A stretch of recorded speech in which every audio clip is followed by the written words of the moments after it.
Right?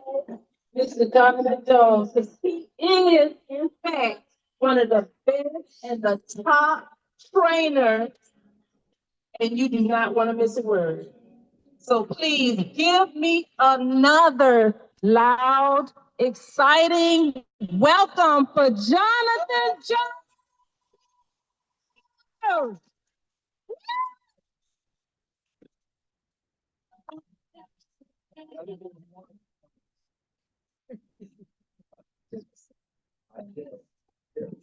Good morning, good morning, good morning, everybody. Especially for those of us who are guests. There's so many other things that you could have been doing today. So we applaud you for coming out to this event. We're going to try to make it informative. We're going to try to make sure that you learn something that you can take away. Everything that we have, everything that we're presenting has the ability, has the power to change lives. And we know this because we've seen lives change. And so that's the reason why we're bringing this presentation to you. So give me just 1 second here to get things cleared up and out of the way.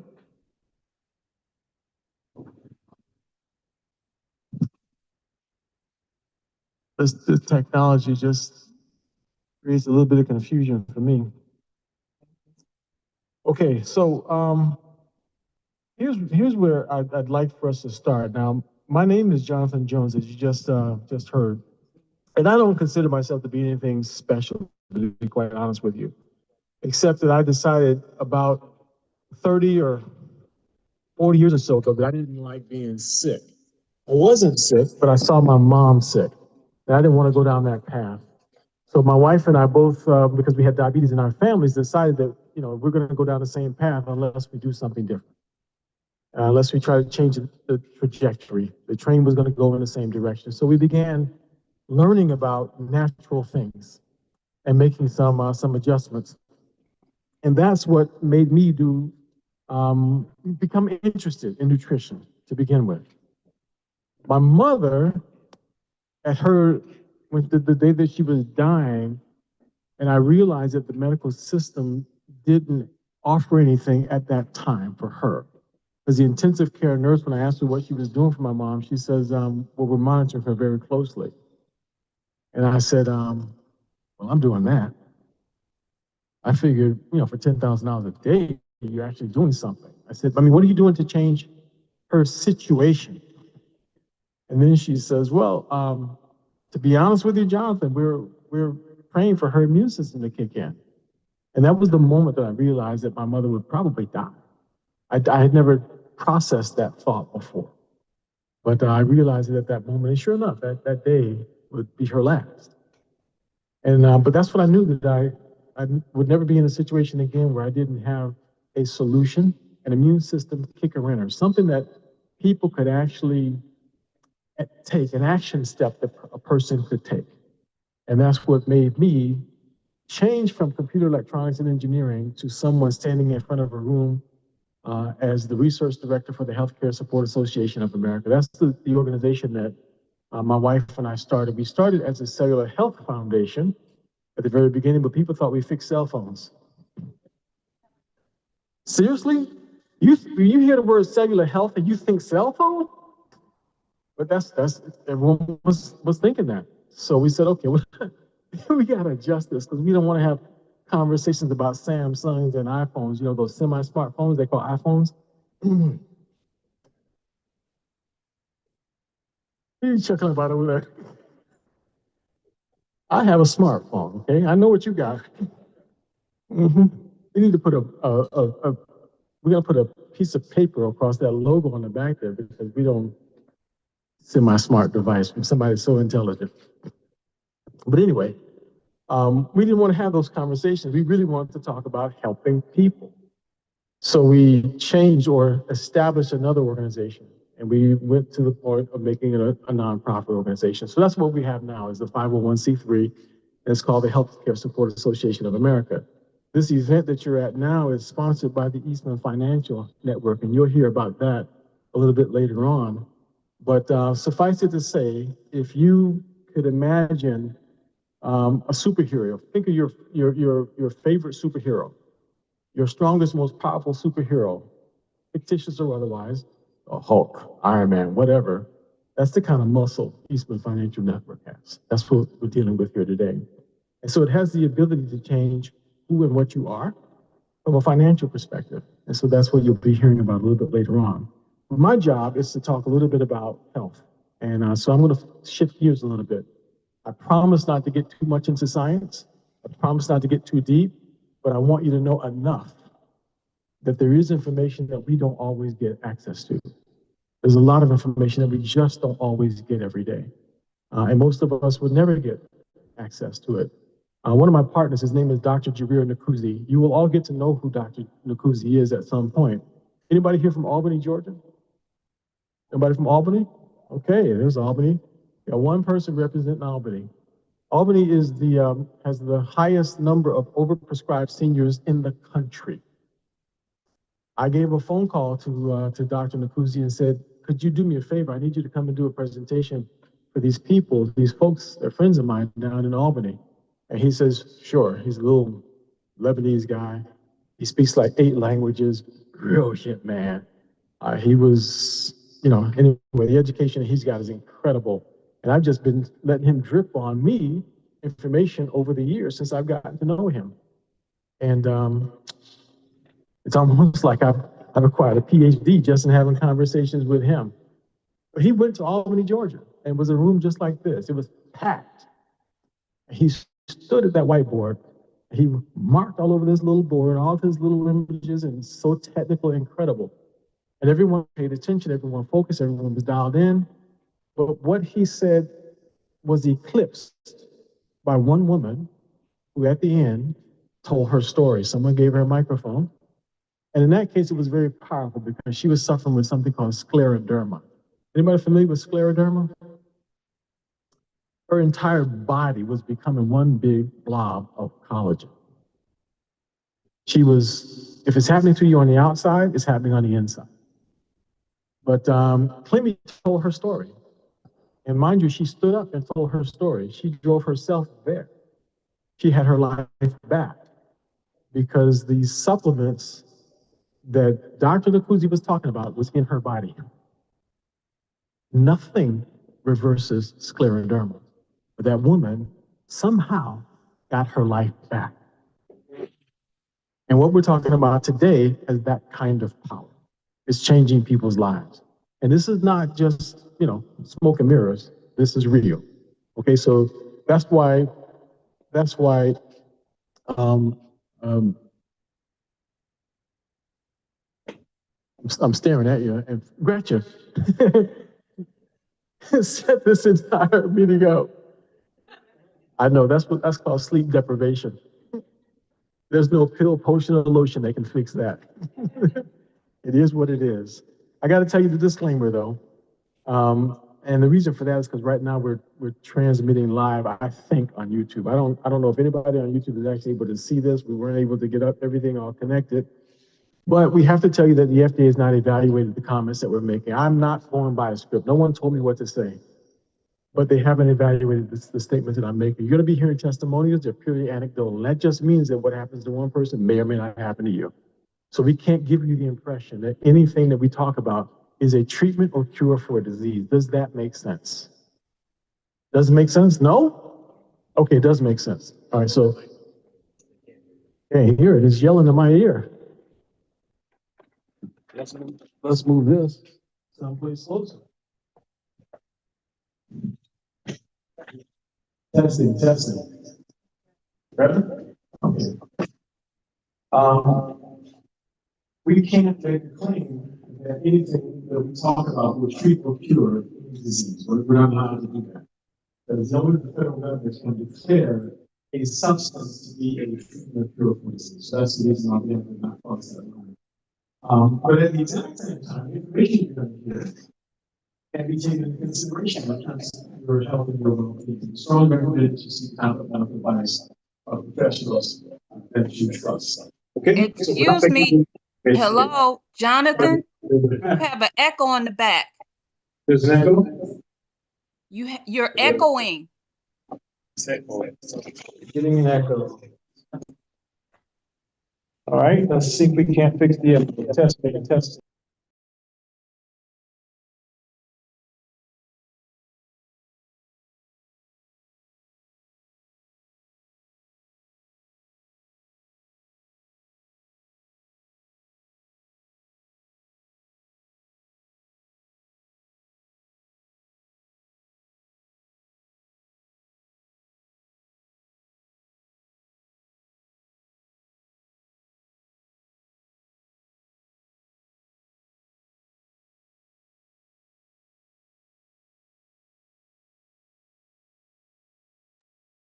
Testing, testing. Can you hear an echo now?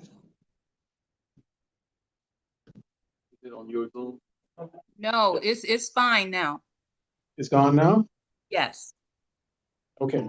All right, it's gone now. It was probably because that microphone there was on and was creating a problem. Mm.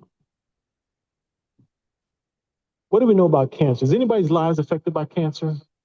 Know someone, family member, friend, or otherwise?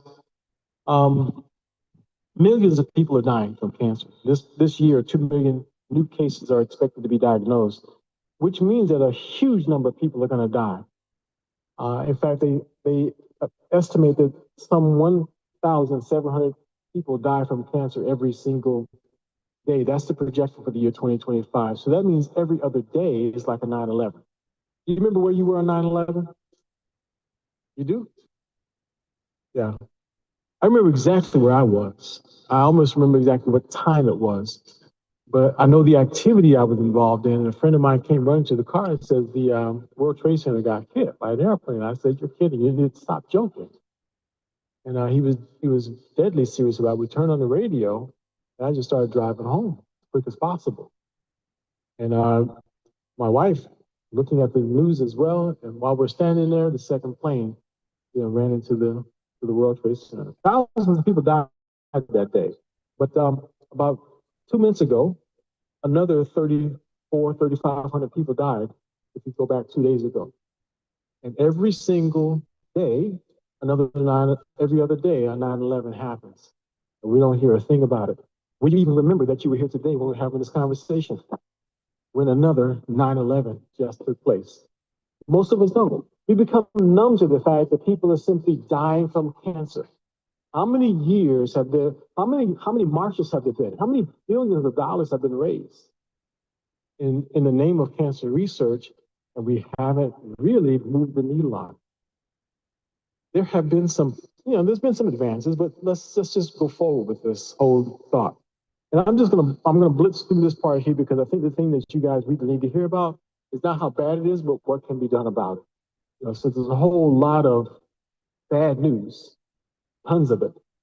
Breast cancer is the worst for women, and prostate cancer is the worst form of the most common form of cancer in men.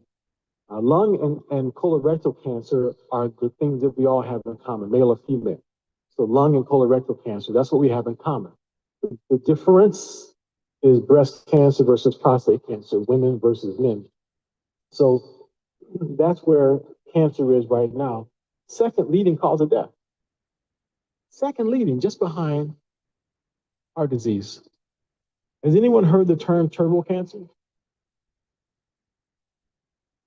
You heard the term turbo cancer. What's happened is that since the pandemic, this new expression scientists started using, where turbo cancer is going from 0 to stage 4, like that. First time it manifests is showing up at stage 4, and not just one type of cancer, multiple types of cancer in the same person, all at the same time. So a person can have colon cancer, which they would normally think that it would metastasize someplace else in the body, but it'll be colon cancer and lung cancer and liver cancer and pancreatic cancer all in the same person, different kinds of cancers. What's going on inside the body that's causing all this cancer to take place? We don't know. And at least we're not being told anything about, what it is. But something different is happening. Why are children now suddenly getting colon cancer? That used to be something you had to be 50 years old to get. The children are getting it. So something is going on. It's becoming more and more common. I'm going to blow through this, but no, one slide, this one right here. I think you guys need just a moment for this one. The World Health Organization says that cell phones may cause cancer. How many cell phones in the room? Confess. Even the semi-smartphones, that's a cell phone. So they say it may cause cancer. That's the same expression that they use about cigarettes. That they possible carcinogens. Yet, is anybody willing to give up their phone? What if somebody was to offer you $100 a day to give up your phone? Seriously, I mean, would you give it up for $100 a day? You would walk away from it? Oh, Shelley would. Shelley said she would. $500 a day if somebody gave you let it go for $500 a day, Jacob. Oh, you got to go higher for that, huh? What's your number to get rid of your cell phone? You take 1,000 a day, you do it. Yeah, Bernard said he let his go for $1,000 a day too. But most people just will not separate themselves from their cell phone. It just won't happen. And by the way, there was a time when leukemia was the #1 form of cancer in children. Very common, leukemia. You know what the most common form of cancer in children is today? Glioblastoma, brain cancer. Now, why? Could it be a connection between those little babysitters that parents are using? Because even children now have these devices. Could it be a connection between that? And I'm just asking. That's just speculation, so we really don't know. But we're talking about trying to improve the outcome, and that's where the research that has been done, the position that the Healthcare Support Association of America has put itself in, is to try to bring this information out so people can know that there is something else that you can do to get a better outcome. These are the most common ways that cancer is treated. You all know that there's tons of side effects. There's one bad side effect after another when it comes to conventional treatment. This slide right here just puts them all together in one spot. So this is the advances that have taken place. They've got to a point now where immunotherapy is considered the cutting edge of cancer treatment is immunotherapy. You know how they do that? They go inside the cancer, inside your body, take some DNA from it, and now they make a targeted drug, targeted chemo that will only affect that particular cancer. All designed to make your immune system go after that, and that alone. That's what immunotherapy is. Now, I thought that, man, that must be pretty great. That's fantastic. Except that I guess that's really a cancer cell. About a month ago, we got a call in my office, and I was a woman who said that I need to do something because I've been taking immunotherapy, and all my pigment in my body's going away. So she developed vitiligo from the treatment. So the treatment was causing a whole nother problem. So there's less side effects, but it's still a problem, So is it possible that there's a way to ameliorate those side effects? Is it possible to improve the results and make for a better outcome with that? Well, that's where this man here comes in. So I'm not going to stand here and tell you a whole lot about him. You can take a picture of that. But suffice it to say, anybody who hung out with Linus Pauling is a pretty impressive man. Anybody who was invited to be on the Nobel Peace Prize nominating committee for candidates in the category of medicine is pretty impressive. No one's ever asked me my opinion about who should be nominated for the Nobel Peace Prize in any category. They don't seem to care about my opinion, but they wanted to know who he thought should get the Nobel Peace Prize in the category of medicine. He spent 30 years as a professor of medicine at the University, Colorado School of Medicine there. He was the world's first radiation biology PhD. The course started whenever it was, 1963 is when he graduated. The course started in 1959. He was supposed to graduate in 1964. He just said, let me just get it out of the way.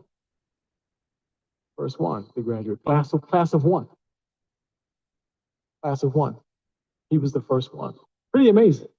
So he's working with us. We partnered with the company that he's a chief science officer with. These are just some of the books he's written, 34, 35. He's been published almost 300 times in peer review medications. He's forgotten more than we collectively know in this room. So that's how brilliant he is. In his 90s, and he's still publishing papers. He's come up with some new research, and that research has led to what we're going to tell you a little bit about today. This woman here, Iris, lives in Albany, Georgia. So I think you want to know about the results. You know, what can we do, right? What can make a difference? So especially if you're hearing about this for the first time, we can go on and on and on about the statistics and the problems. but what about the solution?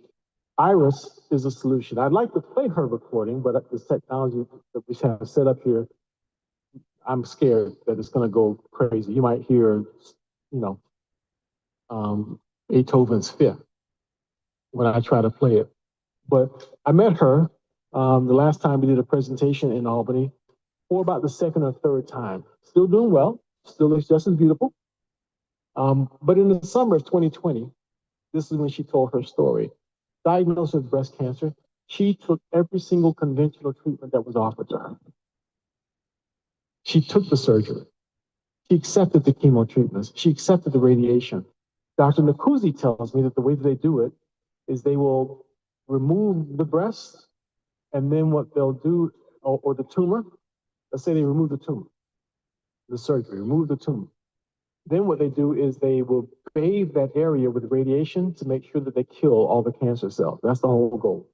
Bathe it with radiation. So radiation rate to kill all the cancer cells. And then they'll go ahead and throw some chemo in there to make sure that whatever one thought it got away, you know, it's like, anyway, that's how they do it. Just make sure they got them all. That's what she did. She accepted them. But she says at the exact same time, she also put Dr. Prasad's formula in her body. As a result, she didn't have the nausea. She didn't have the hair loss. She didn't have any other side effects that ordinarily will come with getting the conventional treatment. That's the way she tells her story. And she's very happy. She talked about tamoxifen also. Tamoxifen is a drug that they give you after you're considered cancer-free. They say it's very painful. Anybody had tamoxifen? Yeah, so you know how painful that can be. Because she didn't have any pain from even that afterwards. But I'm going to show you the open wound here in a second. Anybody squeamish? Then look away from the screen if you are, okay? This gentleman right here, his name is Rick. I've never met Rick before, but he had untreated basal cell carcinoma. That's the picture that you see on the left. Untreated basal cell carcinoma. And that was August of 2023. He went in for treatment, likewise also chose the conventional treatment. The doctor recommended that he get radiation, and there was what, 30 some rounds of radiation, 30 something treatments, I think it was. That's what he was told. But at the exact same time, someone recommended that he also take advantage of Dr. Prasad's formula. So Rick said, okay, fine, I'll take anything. He was told that he could lose his hair. He was probably going to lose his vision in that eye. The picture on the right is in November. So August, September, October, and in November, that picture on the right was taken. That's 4 months later. He didn't lose his hair, and he could see out of both eyes. Interesting, huh? What did Dr. Prasad's formula do? Got one more for you, just real quick. This woman, this is the actual medical document with her diagnosis on it. That ugly looking squiggly arrow points to what the diagnosis is. Can anybody read what that diagnosis is? It's in Spanish, but it's still about as close to English as you can. Can anybody read it? Nobody see it? It's too tiny? Is that small? Really? I'm blind in one eye, saving the other one. I can see it from here. I can see it from here too. Oh, okay. What does it say, Joyce? Oh, forget that part. The part just the bad part. Bad part.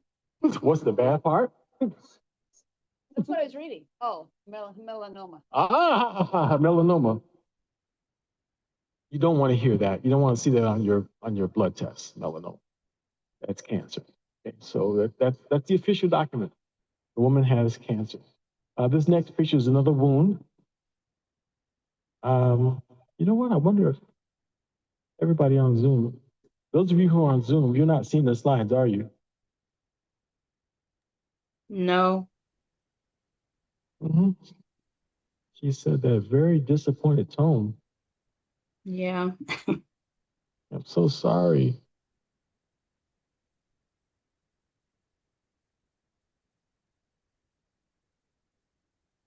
I know the Zoom is on here. We're enjoying the information.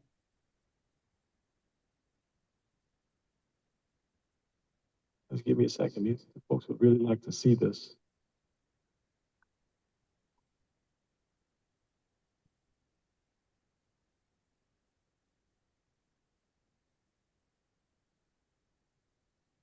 Okay, you'll see here in just a second. Those of you on Zoom, sorry about that.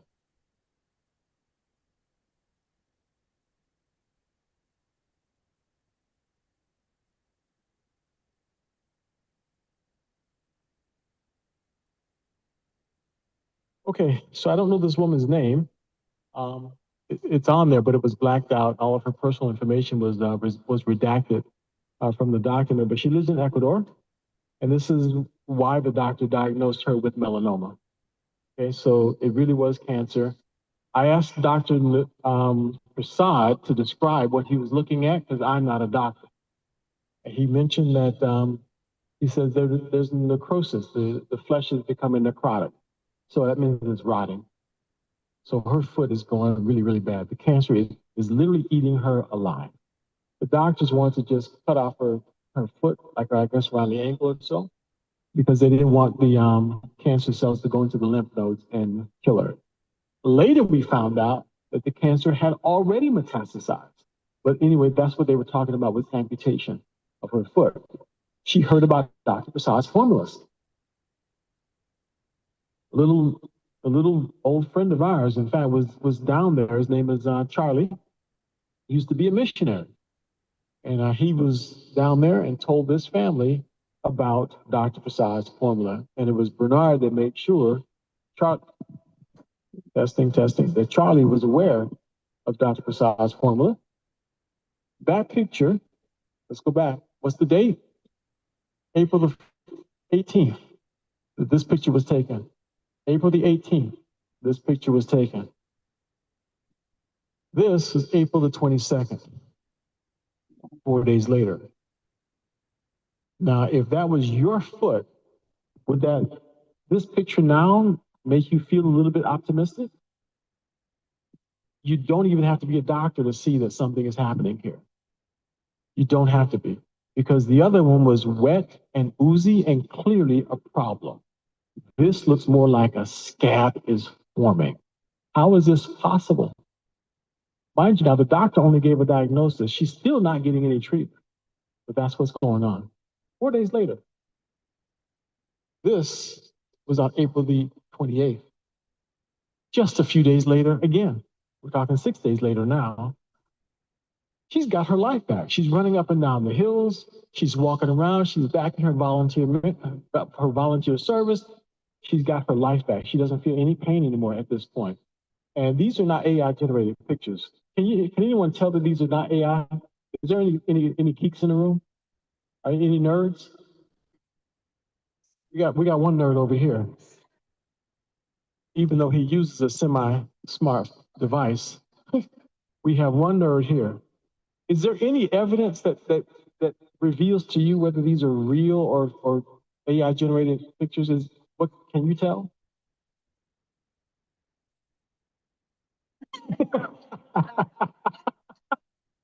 No. Hang on. We need to hear this. Her feet are ashy, and you can see like in between the crevices of her foot. It's not AI. Make her foot smooth. It will make her foot smooth. Yeah. So AI would not put in those imperfections. Is that what you're saying? AI would not intentionally make it look bad, right? So this is not AI generated. What about the first two?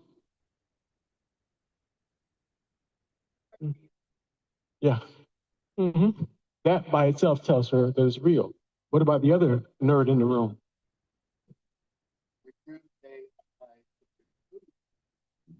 Use AI to remove imperfections and make us look even prettier than we are. And so therefore, the imperfections are not added. If they were added, then it would be along the edges, you would notice a white line, very thin. Okay, this is real. So that's the consensus, that's real. April the 28th. May the 1st. I guess she found some lotion now. Huh? But what would you, anyway, I'm not even gonna go there. Bottom line is, before and after, April the 18th to May the 1st, look at the difference. Mind you now, the doctor only told her that he wanted to amputate her foot. I don't even know if he gave her aspirin.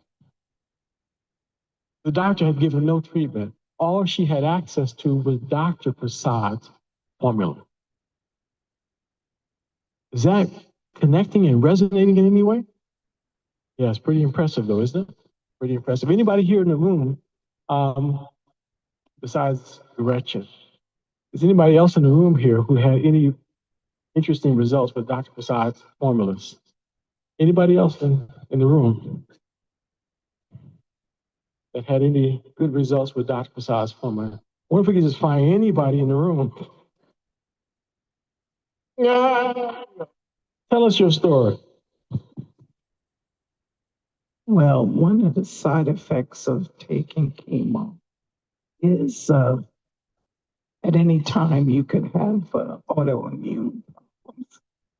Well, my platelets went low. And I had treated them before with chlorophyll. But for some reason, the same product by the same company was not working on the second time. So that's when I got Dr. Prasad's formula. And immediately, I have to tell you, my platelets were 3, and normal is like 150. So immediately they started going up as soon as I started taking it. Oh, my platelets are at 140.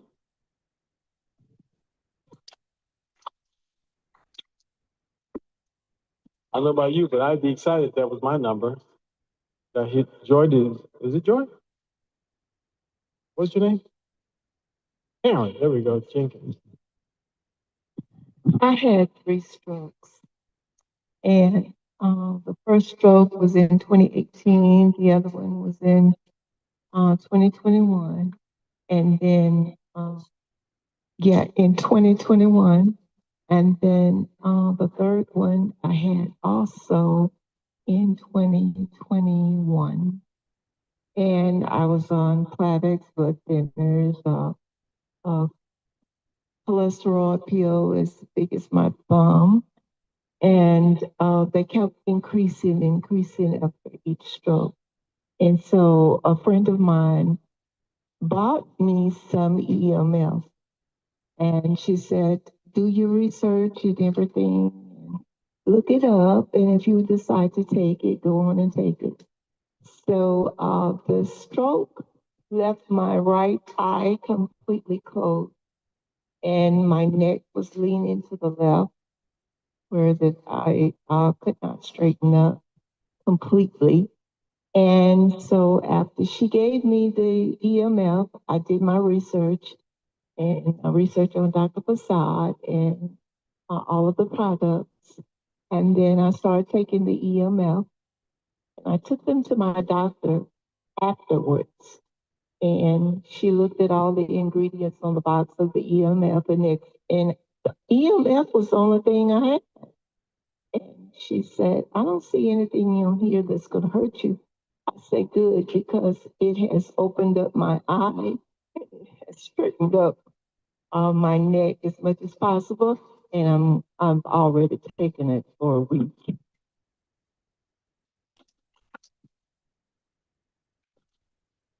Wow, that's pretty impressive. And there's many others. There are many others right here, even in the room. Gretchen?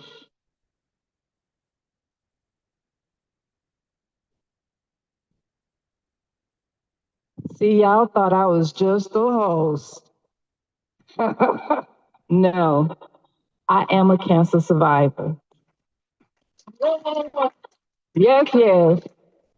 I had a very aggressive cancer, and from the 2 weeks of them planning my surgery, It was trying to get into my esophagus,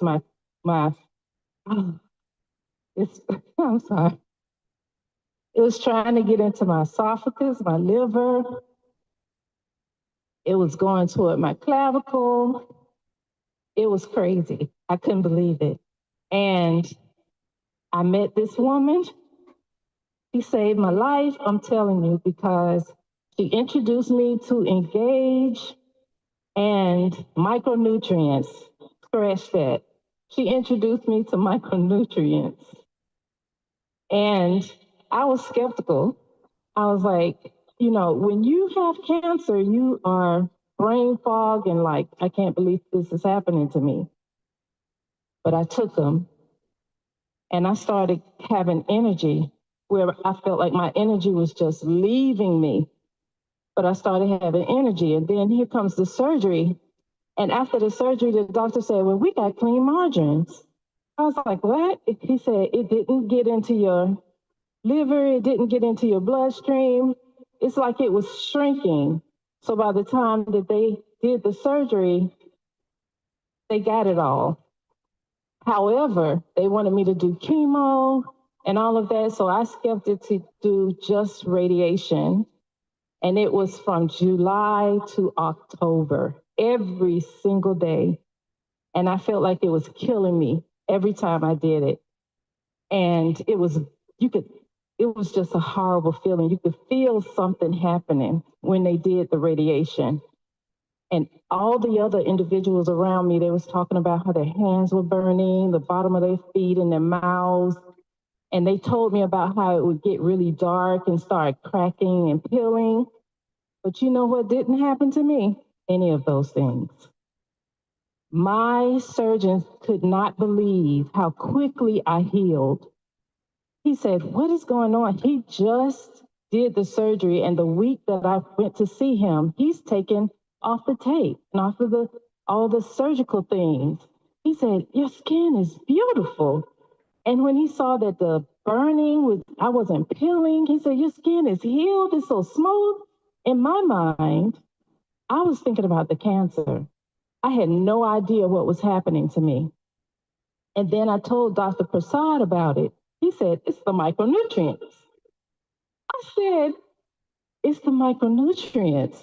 So you know what I did? I kept taking my micronutrients. And then after I was through with my radiation, I went on a cruise for 10 days to Italy with energy. And I was like, how is this happening? He said, it's the micronutrients. I kept calling Jonathan and Dr. Prasad so much because I was lost. And they made me feel so supported. I have never been so thankful for Deborah, for Jonathan Jones, for Dr. Prasad, and the entire micronutrient family. They really saved my life. Look at me. I'm standing out here with some energy. Thank you. Thank you so much. Yes, indeed. And I think that's, hearing these stories, especially when it's real and you meet the actual people, it's a motivator. You have the power to change people's lives. Who knew? Who knew? We have that power. But this is the man. He simply says this: cancer requires two things. I mean, he makes it so elementary. Cancer requires two things: glucose and glutamine. If you can block the uptake of one or the other, the cancer cells cannot continue to advance.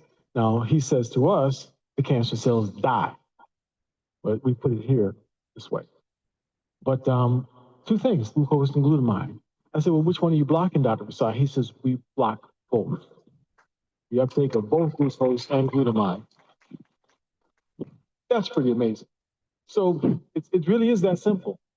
Bottom line, he recommends adding in probiotics and a few other things to help your body, to balance it out. All of it is very easy to get access to.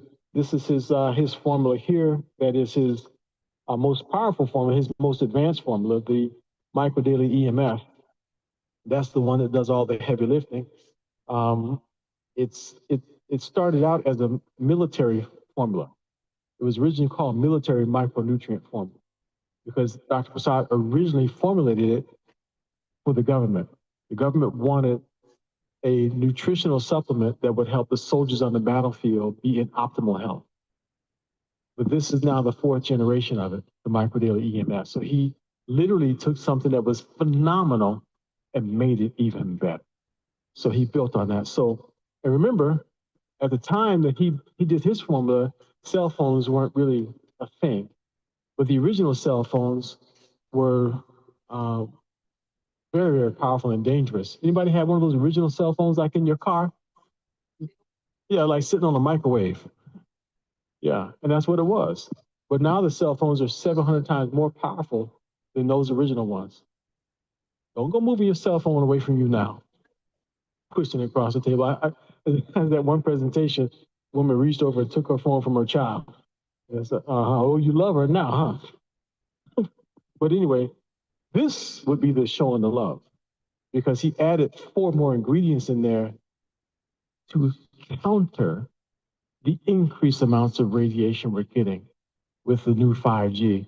And there's a certain person in the room that said to me that they haven't finished turning up the 5G signals yet. It hasn't even happened yet. There's more danger lurking. I don't know if we can talk about anything like that. Can we talk about that kind of stuff? So when you, I was one of the traders. My name is Eastman. When you saw the Eastman Financial Network up there, that would be me. And I had the opportunity, whether I would have chose to pass or not, wasn't really an option, to work for Uncle Sam. And Uncle Sam had me all over the world, 156 different countries, courtesy of Uncle Sam. So when you go certain places in the world and they are researching certain things in the world, I wish we could research how to save lives rather than how we can take lives. But there's a lot of money that's spent on that very thing, and it's never the people that I have issue with. It's the governments that can't play well together in the sandbox. And so you get to where you find yourself in places you don't necessarily want to be. EMF is a huge problem. Many of the people with the agency that I was affiliated with will just say DC and across the river. And so I worked for them for 22 years. And it had me around these signals that were being researched and developed. And I ended up getting what they originally titled Havana Syndrome, where if I get around one of these towers, because of the power they push up that tower to send that signal out as a boost, literally lights up the back of my neck if I don't take this product. So the magic of this product is it acts as a buffer on the receiver that we have on the end of all of our nerve cells. And we can get into some of that. I'm not going to get too scientific because I wouldn't know. I'd be talking over my head. That's why I surround myself with people like Dr. Prasad. And so I received that because I had the best of what military had to offer. Although I was paramilitary, I was never with the military or served with the military. They got us in and out of places, let's just say under the cover of darkness, so we could go in and do what we needed to do for them. And so these signals, isn't it nice how they started decorating them and putting the tops of them to look more like a tree so it'll fit in, you know? So somehow we're going to be convinced, oh, that's pretty. You know, they made that all aesthetically pleasing, you know, and but don't let that confuse you. Anytime you're in any kind of an apartment complex, any kind of a booster tower, they put them in metro areas to boost that signal so they can send it out further. So 5G, as my granny would have said, she lived to be 103 years old, Everything that science has produced was produced for good. But as soon as the criminal element or the bad actors got a hold of it, you put those items in the hands of good people, good things happen. You put them in the hands of bad people and bad things happen. So let's just leave it to say I can't get much further than that. I'll get myself in trouble. But they are not done yet. Even things like COVID. We thought it came and went. It's not gone. It's not done yet. Get ready for phase 2. Whether they call it long, short, sideways, secondhand, whatever they want to call it, they'll call it something else just to make you feel better about yourself. I'll get into more of that part of the story later. But yes, they are turning up the signal.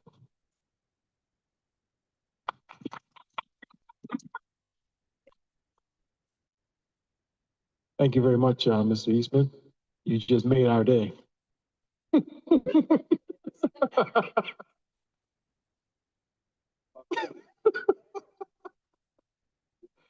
Yes, indeed. That's information that we wouldn't ordinarily have access to. Govern yourself accordingly, basically. We have an action step that we can take. I was looking for an action step to take for my mom. That's all I really was caring about back in the day, was what can I do in her situation. Everybody now has an action step you can take, something that you can do to make sure that your immune system is prepared. Because your immune system is the most powerful asset we have. You know that, right? The immune system is so powerful, it can kill you. You know that? Okay. That's how powerful it is. You need it working for you. So empower it to defend you and make sure it's doing everything it can to keep you alive. And that's what this man's formulas are. He didn't stop with there. He said he gave us things for our gut. This is the best probiotic I think I've ever seen.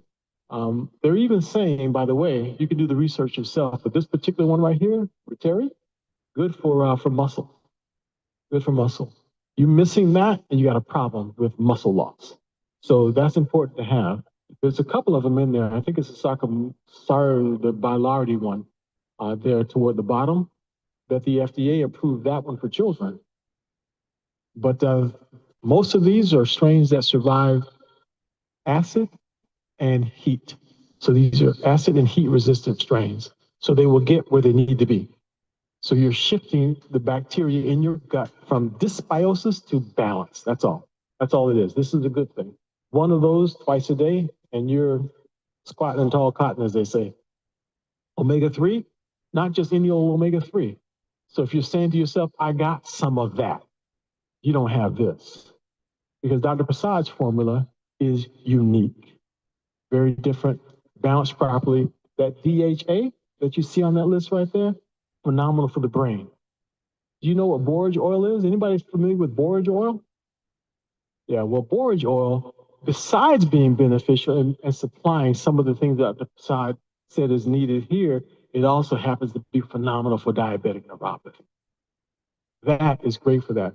I got 2 herniated discs and 2 bulging discs in my back, and I was picking up stuff I wasn't supposed to pick up, so I was kind of in pain. And you know how anyone ever had that pain that kind of just rises and rises and rises before you know it, it really is like a 9 or a 10, but you just didn't even know, you didn't see it coming. I was at that point where something was bothering me. And then it finally dawned on me, it's my back that's killing me. And I'm saying this to my kinesiologist. She tests me real quick and she says, you're low on omega. This is out of the blue now. She just says, you're low on omega. And I said, how can that be? Well, I knew, I just didn't confess. I wasn't taking it every day. So I said, I have a good one. You should give me stink eye. So I grabbed it and she said, you need to take a lot of this. I said, what do you mean by a lot? She said, 9 a day. She had me taking 9 a day. I said, okay, you mean all at once? She said, muscle testing. She said, no, 1 every hour for 3 days, and then taper down after that. The first treatment, I felt it go from 9 to about 2. I mean, in 15 minutes, I was shocked to see that. And I did her regimen. And sure enough, it resolved my problems. I was already taking high doses of micro daily, but this, I don't know what it did and why it targeted my back. I cannot even give you a scientific explanation for it, but I can tell you that my back was so much better. I carry that with me. I've got it in my bag now. I'll take 2 of those, 2, 3 or 4 times every single day. That's what I do. I'm not telling you you have to, but that's what I do. So if you're having pain, that's what you want to put that in your body.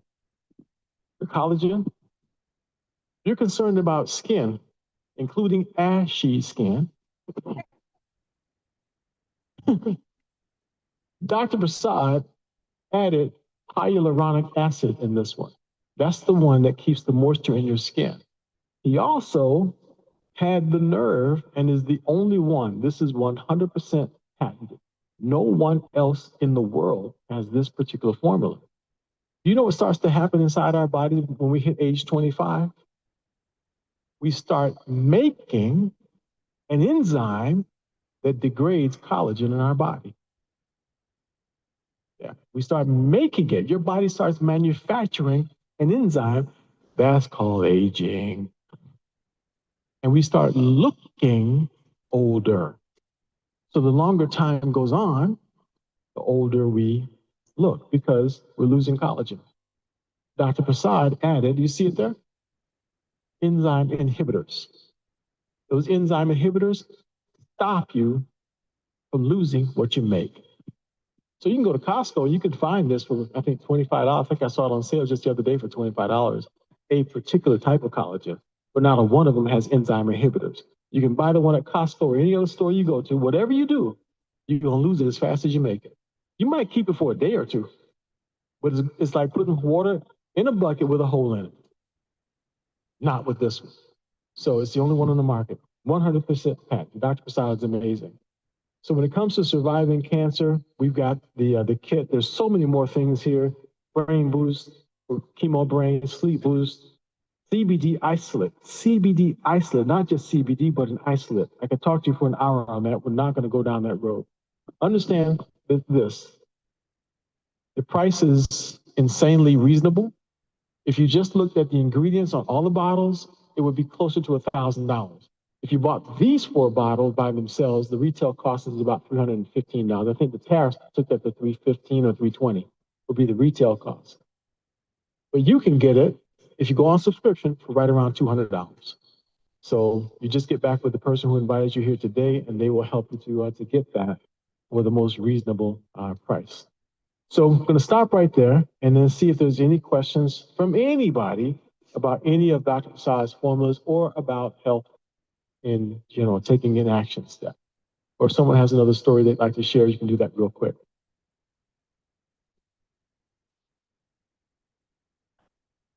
Aaron had a comment earlier, so we'll get Ed first. Okay, well, I started taking it, Bolivia at 14,700 feet altitude. We arrived from Miami, and as we were going down, we picked up some product from Jonathan because I realized I needed more. And Mr. Dean got us on previously, and we got rushed to us because we were leaving for Bolivia. We didn't know how we would get it in, but we needed it. We were convinced from reading the information. I started on it in January, and that was 2023. And 4 months later, basically it was the basic bundle that I was doing because I was doing little by little. So I did the basic bundle, and 4 months into it, I found out that I had a whole bunch of abnormal cells, let's call them, in around the anus area, and it was gone. And I was like, oh, well, I must have cancer because, you get used to whatever you feel and you think that's normal. So that was interesting. It caught my attention, of course. And so I went on from there, and everything has been a very great blessing for my health, one thing after another. Wow. Did you have a question, Karen?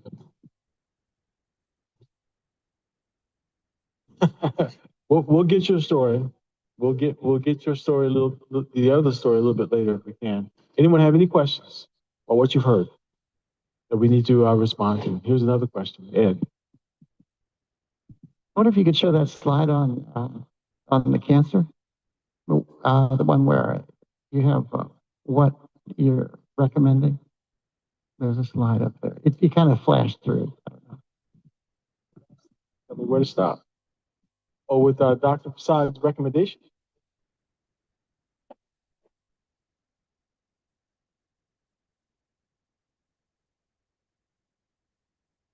Yeah. Okay.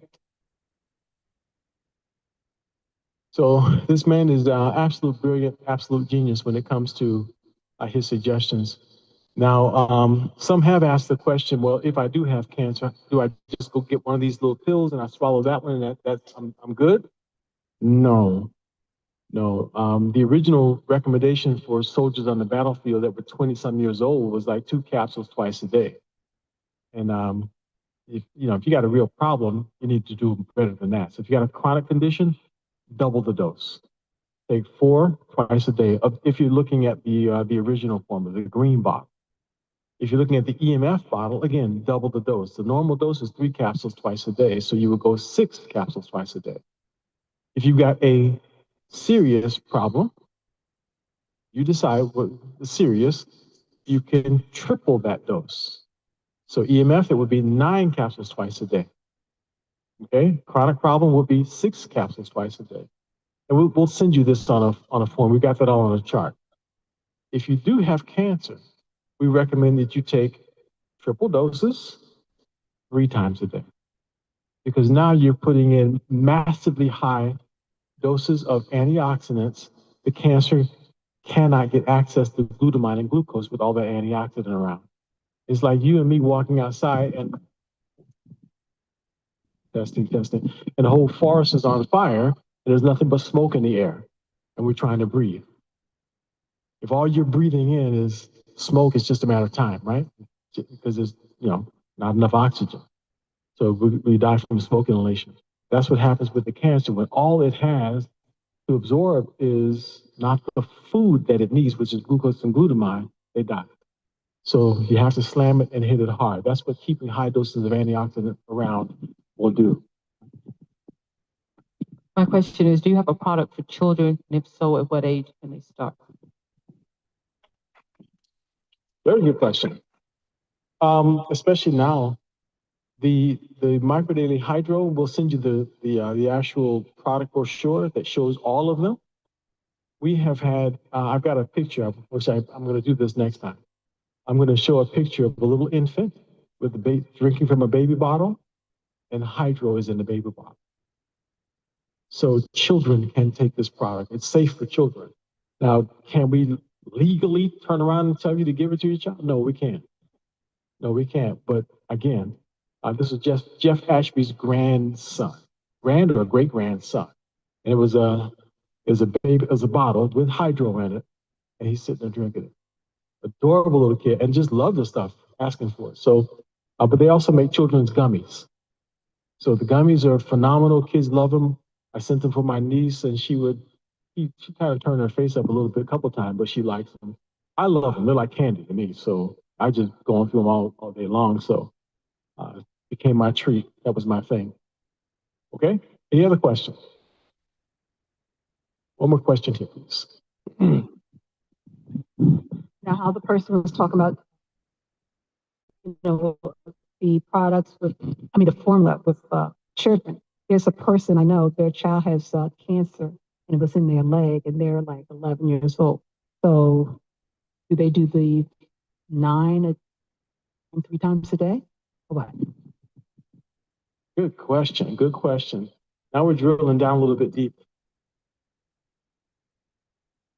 For those with cancer, I recommend a hybrid.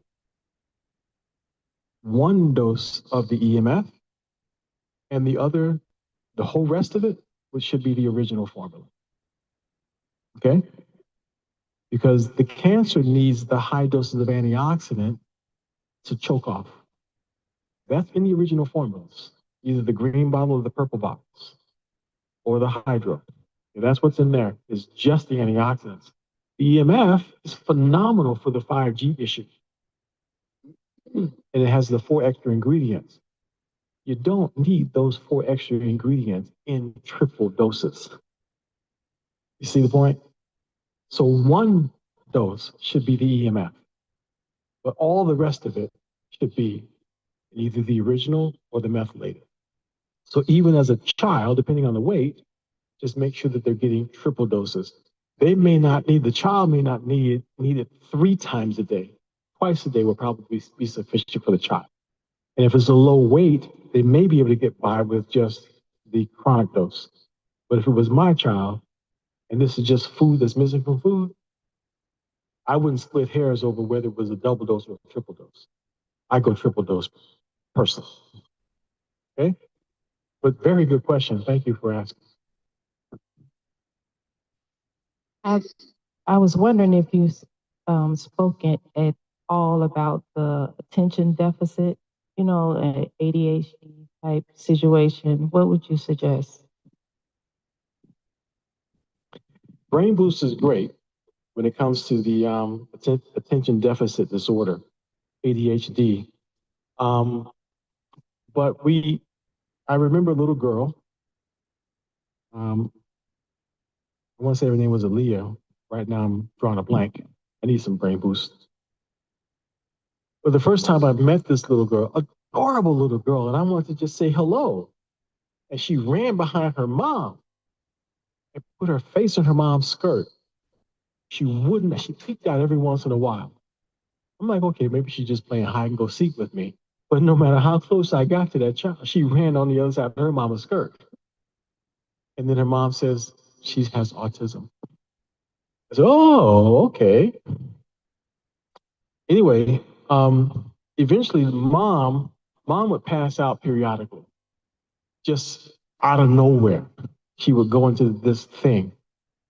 And the little girl knew how to go into mom's purse. I mean, literally driving. Mom knows she's about to pass out. She pull over and put the car in park. And the little girl knew how to go into mom's purse, and she knew who to call. And then the person she would call always wound up calling me because I'm going straight to the hospital. So eventually, after about the 4th or 5th time, I tell the emergency contact person, listen, I've got something that will help her. I can't tell her, but you can. And she says she's going to start taking it, whatever it is. And mom has never passed out again since then. Never happened again once she got going. But the beautiful thing about it is the little girl also started taking it. I interviewed this little girl. Now she comes up, she gives me a hug, she smiles, we talk, we pals. So I interviewed this little girl with autism, who's on the spectrum, and she explains what happens when she takes micronutrients. She tells in her own words what happens to her brain, how things get in alignment, she can see things clearer. So daily, the micronutrients alone helps put things in alignment for someone. One of the original owners of the company, Engage Global, that we partner with, his child had autism. Same thing. He tells a whole story about the child, improving with autism. So highly recommend it for things like that, ADD, ADHD. They can try to see what works best. You would think that once a person is hyperactive and their brain is going crazy, they need CBD. That could work, but sometimes they literally need a stimulant. The Brain Boost actually tends to line things up a little bit better. But I would try, all of it. Microdaily for sure as a base. The children do not need to take the probiotic though. So that's for later on in life, the probiotic boost. Okay. Another question over here. Philomena has a question. Y'all trying to get my steps in, huh?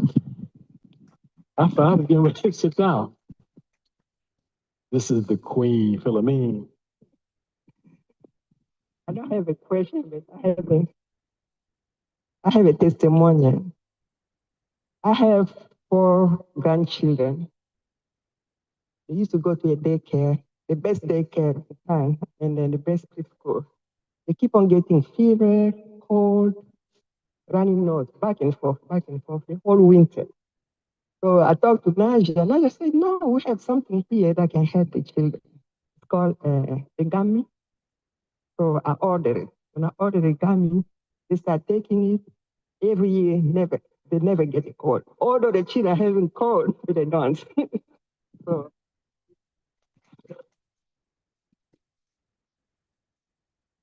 There it is. There's a gummy testimonial, so it's not just a treat for adults. It actually has a purpose that works. Okay, I knew it was. I saw some hand out there. Your name, please. hi everybody. My testimony has to do with my mom. She's had dementia. I've been caring for her for 13 years, and she's been on the micro daily, the EMF, the brain boost, as well as the collagen for about 3 months. And about a week ago, probably 3 weeks before that, she called me by my name. She said, "Hey, Sandy." And, it scared me to death. I looked at her, but it's working. And last week, she called me by my name again. So it's definitely working because she used to call me, "Where's that girl?" or "Where's that lady?" She knew that I was there to take care of her, but she could not remember my name. But twice she has remembered my name within the 3 months that she's been on the phone.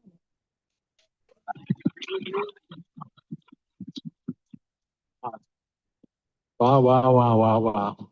Okay, I think we can go on and on and on with this, and I think that is pretty clear. Microdaily, micronutrients, Engage Global, Dr. Prasad's formulas are not normal. I've had people hand me the bottle back, especially professionals, and say that's just a multivitamin. Well, every single word in Shakespeare came from the dictionary. Just like all these vitamins, they all come from somewhere. But only one person could produce that, what Shakespeare did. Dr. Prasad took what was ordinary and made it extraordinary because of the way he put the ingredients together. So it's not just having the ingredients that makes a difference. We have something very special. Now, the Healthcare Support Association of America is not just providing and encouraging and recommending micronutrients. It's also going to be providing all kinds of other things, including a medical team that will be offering consultation and support. So there's going to be a lot more services, a lot more things that will be available to those who become members of the Healthcare Support Association. So we'll give you some more details on how that works and the benefits that come from that. So I'm going to pass the mic on now to the next portion of our presentation. So I think Gretchen is going to introduce our next presentation. Thank you all very much for your kind attention. Sometimes in the privilege. No. Stand up. Hey, we got a song for it. Stand up. All right. Thank you so much, Jonathan. He is one of the best researchers I know. And I mean, he does not get tired of a phone call. So I would appreciate it now that you turn your attention to a woman. Oh my word, this woman is amazing. She is such a mentor. She is so loving and patient. Don't you know it when somebody's patient with you, you get on her last nerve, you will never know because she smiles, she's full of energy. She is such a wonderful person. She's a mother, and I mean a good mother, a loving person to every single person that she meets, and you become her family. That's how she treats you. I am not saying this just because you're sitting here. I am telling you the truth, the truth. Ain't nothing but the truth. So please tell this lovely woman how much you're going to appreciate what she's about to do for you. She's about to train and she's about to educate you on your credit. That's a big deal. Where the hell is that? Show her some amazing love. Come on, Najia Taylor. Come on, give her that hand. All right. Okay, y'all, we're gonna change the energy in here, y'all, because y'all know I don't play. I deal with energy because guess what? Energy is what? Who was in training? Energy is what? I'm dealing with the wrong people. Miss Sandra, y'all got an Uber or a Lyft I need to go, okay? I'm dealing with the wrong people, okay? Energy is currency. Money is what? Currency, okay? And I don't deal with people with broke energy or broke currency. Even if it's a certain way, when you get around me, your currency should come up and your energy should come up, okay? How many of y'all are stand up? Because we got to shake this off, okay? Y'all messing with my money. Y'all messing with my money. Come on, guys. It's okay, y'all with us. Come on. It's okay. We got y'all. Come on, family. All y'all. If you family, stand up. We all look alike, okay? Now listen. I need y'all, I'm just gonna give y'all three things, okay? And we're gonna keep it simple. But when you say it like you mean it, okay? Y'all ready? I am wealthy. I am wealthy. I'm the manifestation of wealth. And if you believe it, give your hand clap. Come on, guys. Y'all can have a seat. See how easy that was? I just need to change it. Everybody who gave a testimony, I need you to stand up. If you gave a testimony on the earlier portion or asked a question, I need you to stand up. Okay? I need you to stand on up. Then y'all look at these faces around the room. One of them said that she survived cancer. The other one's telling you how they're dealing with dementia and things like that. And this way y'all was clapping. Oh, it's just cancer. She lived. Oh, she lived. She made it. Okay, that's a big deal because if it was one of your family members that you love, trust, and that live in your household, you're gonna want us all praying and whatever we got to do. Okay, and I want y'all to give them that round of applause they deserve because Michael Daly made it possible for them to live and have add more years to their life. So I want y'all to give them a hand of applause for their testimonies. All right. All right, now. Y'all know Coach don't play. They finna get me together. While they getting together, I'm finna talk to y'all. Y'all can have a seat. Y'all such a beautiful people. Okay, I appreciate all our guests for coming out. If you see somebody that got on purple and they look like us, even if they just put a splash right there on their coat, even if they put a splash of purple, they love you. They want greater for you. Okay? I need you to understand it. Not only are they a royalty, but they're a part of our team and they're part of the recovery team because we're helping people recover in their health and their wealth, okay? And so they're here today because they want to support. You might be sitting back and say, dang, they told me we here to fix credit and they talk about this. And guess what? I'm gonna tell you, y'all, this something called switch and bake. Y'all ever heard of switch and bake before? But only thing about this switch and bake, it's good for you. We care about your health and we also care about your wealth. If you get a lot of money and you get an 850 credit score and you dead, what does it matter? Okay? So we wanted to let you know that. And so if getting here and having you get your credit for free and telling you that we want you here to tell you about micronutrient and how you can live and how your children can live and your children's children, we did. So when next time somebody tell you, I'll be like, look, they switch and baited me, but it was good, okay? What we do to them, y'all, we switch and baited them, but it's for your good, okay? Guys, give yourself a hand clap. Y'all let me know when we together. Let me know when I got a presentation going. Who fixing it? Okay. Where's he at? Okay, Melanie, can you help me email my presentation? Okay, she gonna email it to y'all. We got you, okay? Because let me tell you, Coach don't play about this. So we're gonna talk a little bit about some things that you can do for your credit before we get into the presentation, okay? These things are very, very important because there's a lot of myth about credit, okay? Now listen. If I had an interest rate, I'm gonna take out a loan. We all taking out a loan. How much y'all loan? Everybody, y'all say big numbers. What loan y'all taking out? How much loan y'all taking out? Okay, 100,000. Okay. Then they say, woo, you approved. Okay, you approved. And the interest rate is 1%.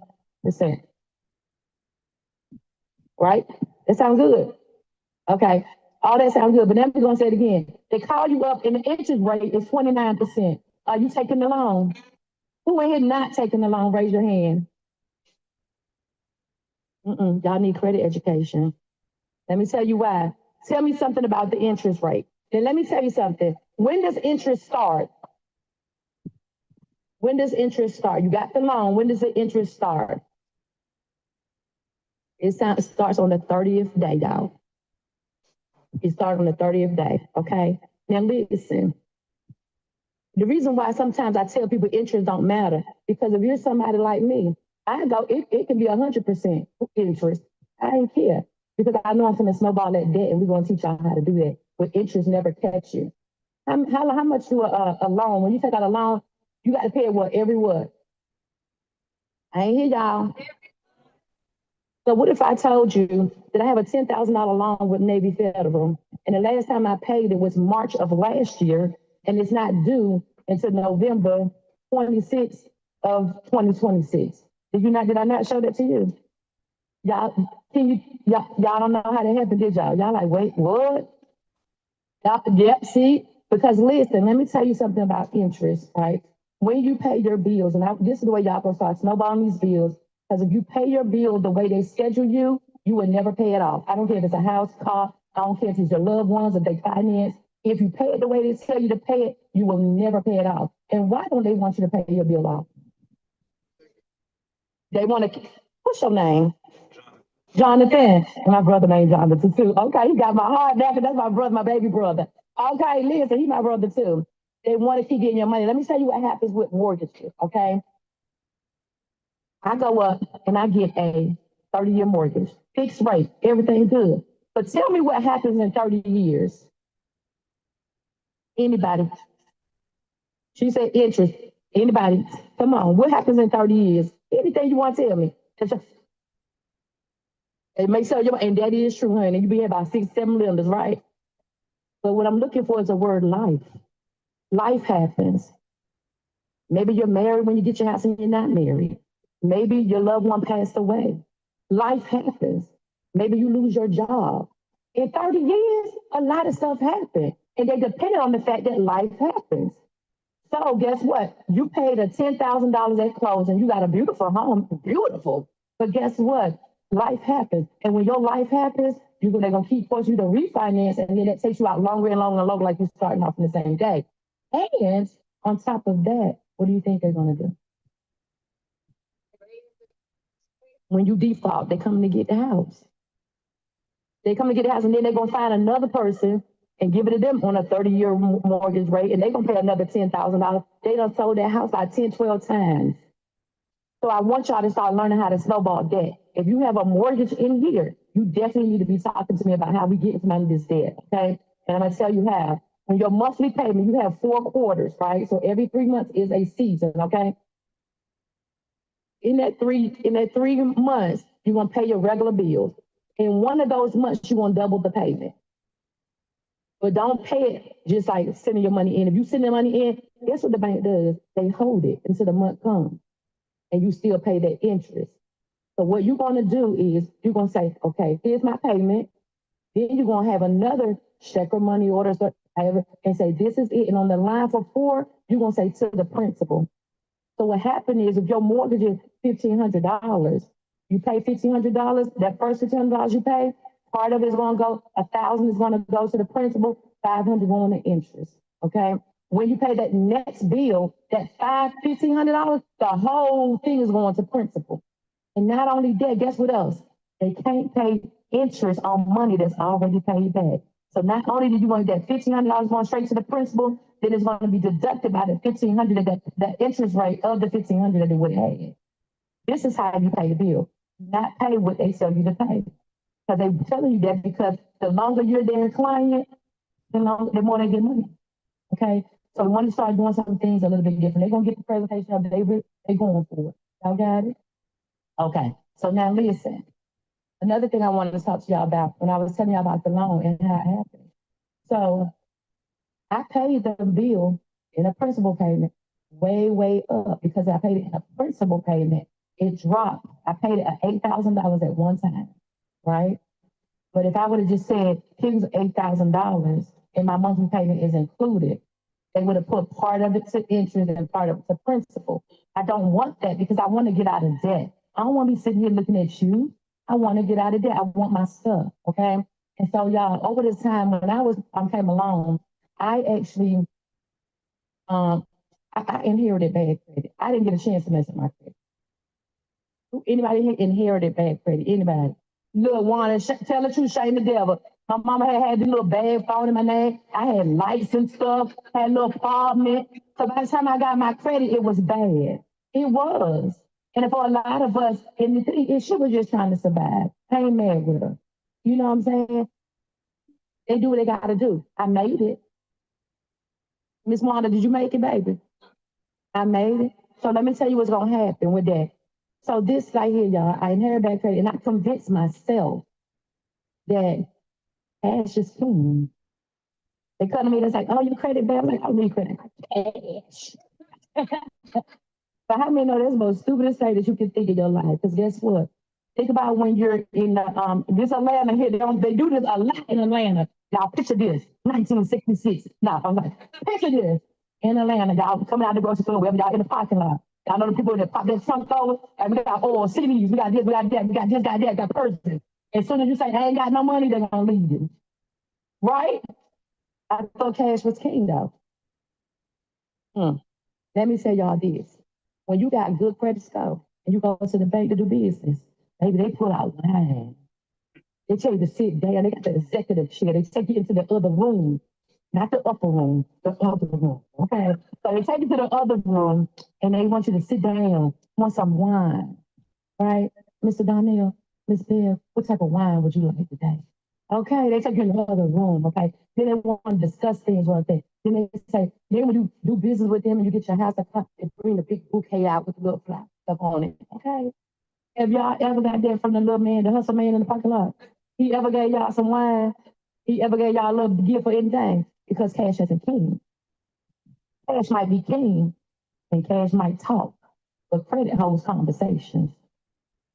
That's the big room. That's the room we want to be in. We want to have conversations about our credit, okay? So this is thing I'm going to tell y'all. Let me know when we up, y'all, because I'm looking that way. I'm looking that way. So he said we're getting close, y'all. Don't worry, because I got some more information for you. So look, guys. Payments. You ever people tell you that if you can't pay the bill, pay $5? Anybody never told y'all that? Okay. Do y'all think they crazy, or do you think they got something? They got something. Because when you make a payment, it's every 30 days. And the late payment says, I haven't made a payment within 30 days. So if you know that things is tight, okay, you know, y'all flying over the world, you in Africa or wherever you at, you in Jamaica, you can't make that payment, $10 because you made a payment, and they must report it by law. They must report it, okay? They will tell you a lot of different things, guys. But I want y'all to understand you are the destiny, you're the leader of your credit. Okay. When you have friends that got good credit, they don't do nothing for you, do it. And that's the worst thing you can be. Hanging out with people that got zeros behind their name.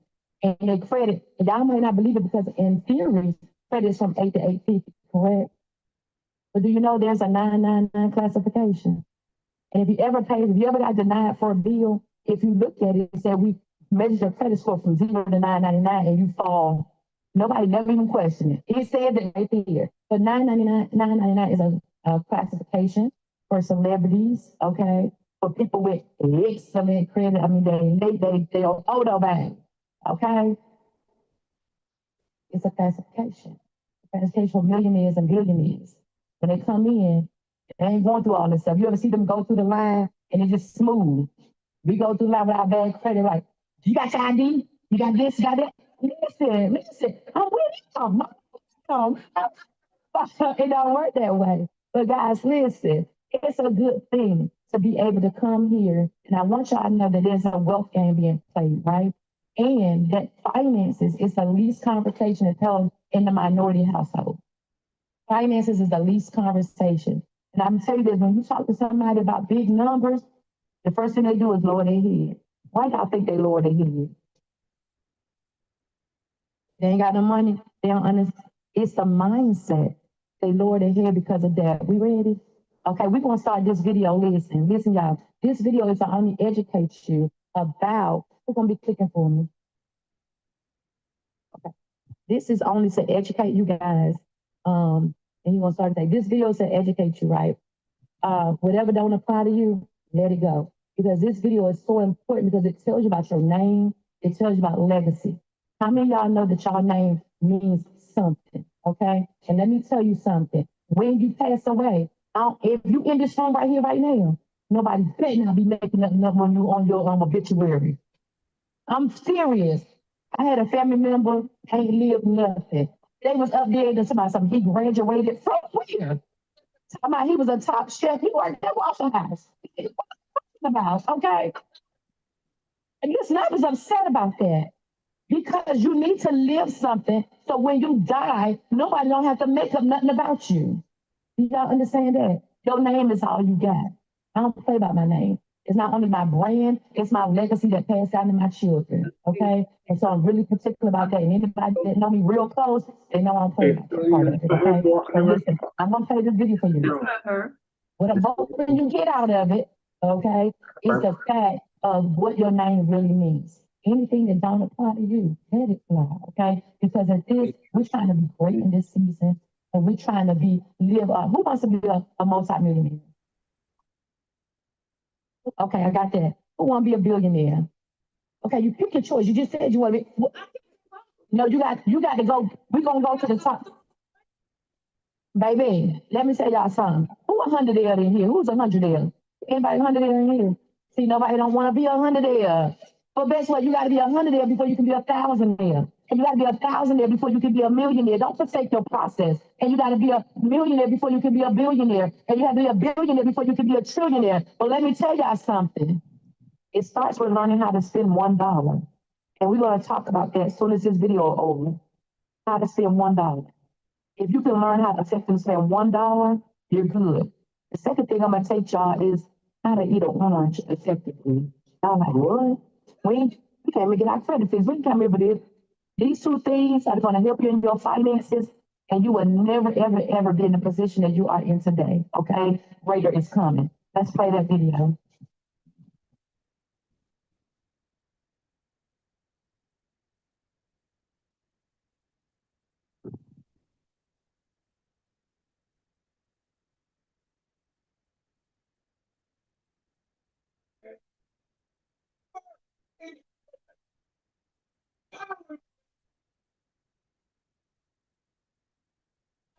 McDonald's is the last thing.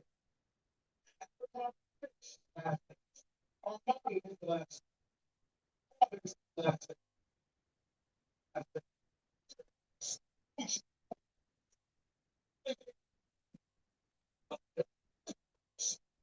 Food. That's the last thing. No truck is the last thing. Hush is the last thing. Is the last thing.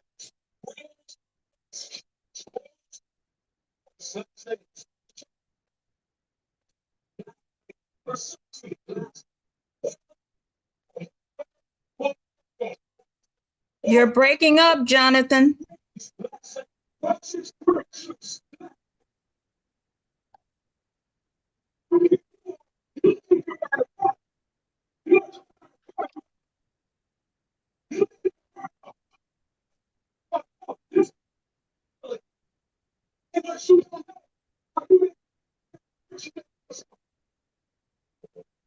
So you don't like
Why do you think? That's your only one. So you are always going to say, if you say that, you know, it's just a marriage. And you're you want to hold it so you can be the only one who's saying you have lost. You have lost. You have lost. That you are going to have lost your life and recognize that everything you are doing right now is major. You don't need the legacy. You have to remember how you started, but focus on how you finish. I don't want you to forget how you started. I don't want you to forget what God was there. I want you to forget some of the inspiration, some of the rejection, some of the pain. I want you to remember, sorry, if you for 1 second, but it takes it to go finish. I don't understand. I can hear you, but with this sermon, I all this stuff. I was really good. And you know, this is something about the 60 years of my life I wasted. I think about the 60 years of hurt I caused. I think about the 60 years of stuff I did. I got some college students sitting here saying, I wish I heard this word in my junior year in high school. I wish I heard this word in my sophomore year in high school. Because I guess it's stuff that I'm still paying for it now. I guess it's stuff that I'm still paying for it now. But yesterday, you had a check, but God knows how to take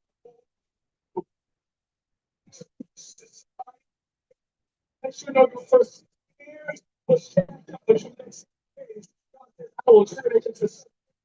I will be in something. You won't even remember checked out. Let's see now. Let's start later. Going to the next thing. Building now.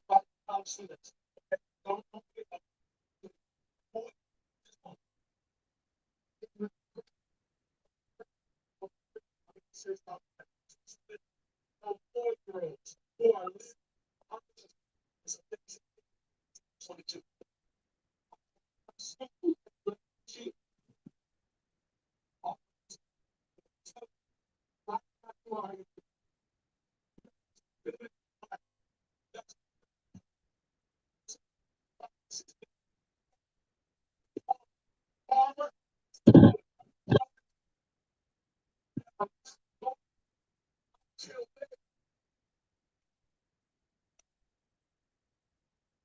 Your next person.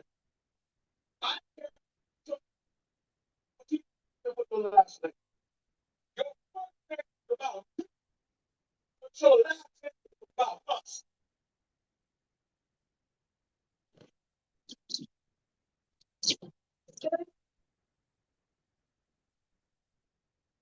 You can get the next slide for me. And you can keep the lights off because they're going to be going next. Go to the next slide. You got it? Okay, guys, listen. I know it's dark in here. Is it too dark for the camera? Okay, we're good. Okay, listen, guys. I want y'all to understand that video is about legacy. And like they said, your first name is about you, but your last name is about your family. And a lot of us, unfortunately, when we pass away, we leave in bills. Bills. People having GoFundMe's, how we gonna bury them? But I'm gonna be real with you. I told my kids, if I don't leave you nothing, leave me at the place, because you ain't got to pick me up. Leave me at the place. Let the state deal with it. I done paid enough taxes. Let them deal with it. But my life is I'm gonna leave them something. My son is 15 years old. Y'all see him, he be doing a lot. Sometimes he be on his phone. He's building a house right now, his own house in Jamaica. 15 years old. I told him I never in life want him to work for somebody because I used to work for this company. Some of y'all got y'all cell phone with them. But anyway, I worked with the president. It was at the end of the month. And he came out there and I told him that my aunt had passed. She was like, she raised me. She was that solid aunt that she take you to church every Sunday. You going whether you want to or not, okay? And she was my aunt, but she raised me. So he told me I wasn't going nowhere. And it wasn't just the fact that he told me I wasn't going nowhere. He put his finger on my nose, like he put his finger on my nose, and it was something about his skin touching my skin. I couldn't deal. So I immediately just went to my desk and sat down. And while I was at my desk, I said, you know what? I gotta figure this out because I'm gonna be there. So something came to my mind. You got FMLA. And it says if the person raised you, then they qualify. So I went down there to the little HR room. Look, I snuck down there. I went on the back door and went down on the thing. I didn't take the elevator because they might see me. So I went on the back stairs and I went down to HR and I let them know that my aunt passed and I wanted to go see her. And he's saying it's the end of the month. We have a lot of quarterly reports that's due at the end of the month. So they said, well, you qualify for it. And you know what I said? I filled in a card to them. I said, I'm going right back. I went in the bathroom. And it makes me emotional when I talk because this is why I let everybody from that. And it makes me real emotional because when you love someone, this your mama, your dad, this is family. This is your legacy. And they pass, and somebody gonna tell you can't go to the funeral, or they'll say. And when you go to the funeral, bring the obituary back. That's so disrespectful. Bring the obituary back, and your name need to be on it. So I took my FMLA for 2 weeks. The other thing I took for 2 weeks is I put in my 2 weeks notice. So the day I was to return back from FMLA was my last day. And I'm never going to let anybody in this world make me feel that I can't be there for my family, that my family aren't great. This purple that y'all see, that's family. And it's also the house of royalty. We know who we are, and we out here trying to help other people with the same. So guys, I'm going to start, and then we're going to get started. So welcome to the credit restoration. It's a mindset and financial education. As I said before, African Americans, the least conversation is held in a household in minorities is finances. And it's terrible. In every household, we need to be talking about what? You the only person here, listen. Y'all, with my purse.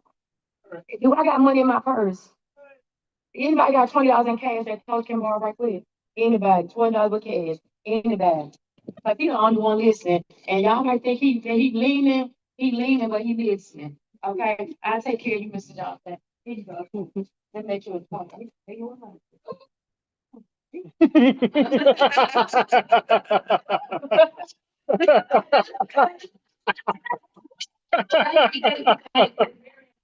This right here, it's not for just you, it's for your children's children, okay? So now, next slide, please. Okay, y'all, this is our disclaimer, and I gotta give this disclaimer because my law, I do taxes, y'all, right? So I do taxes, and I also am a life insurance agent out of the state of Illinois. So what I'm trying to tell you, I ain't gonna deal with nobody. Orange don't look good on me. Here's a disclaimer, okay? This presentation is for education purposes only, and it does not constitute legal, financial, or credit repair advice. We do not guarantee specific results or outcomes related to your credit scores or credit restoration. Always consult with a certified credit counselor or financial advisor before making decisions about your credit. Be cautious of companies that promise to fix your credit quickly and or charge you upfront fees. How many know that you need to be paying for your credit repair upfront? Y'all didn't know that, did y'all? Okay, now you have the right to dispute inaccurate information on your credit report for free through an official trainer. So you can do this for free on your own, okay? And we did not charge you, okay? It is for free. Let's go next.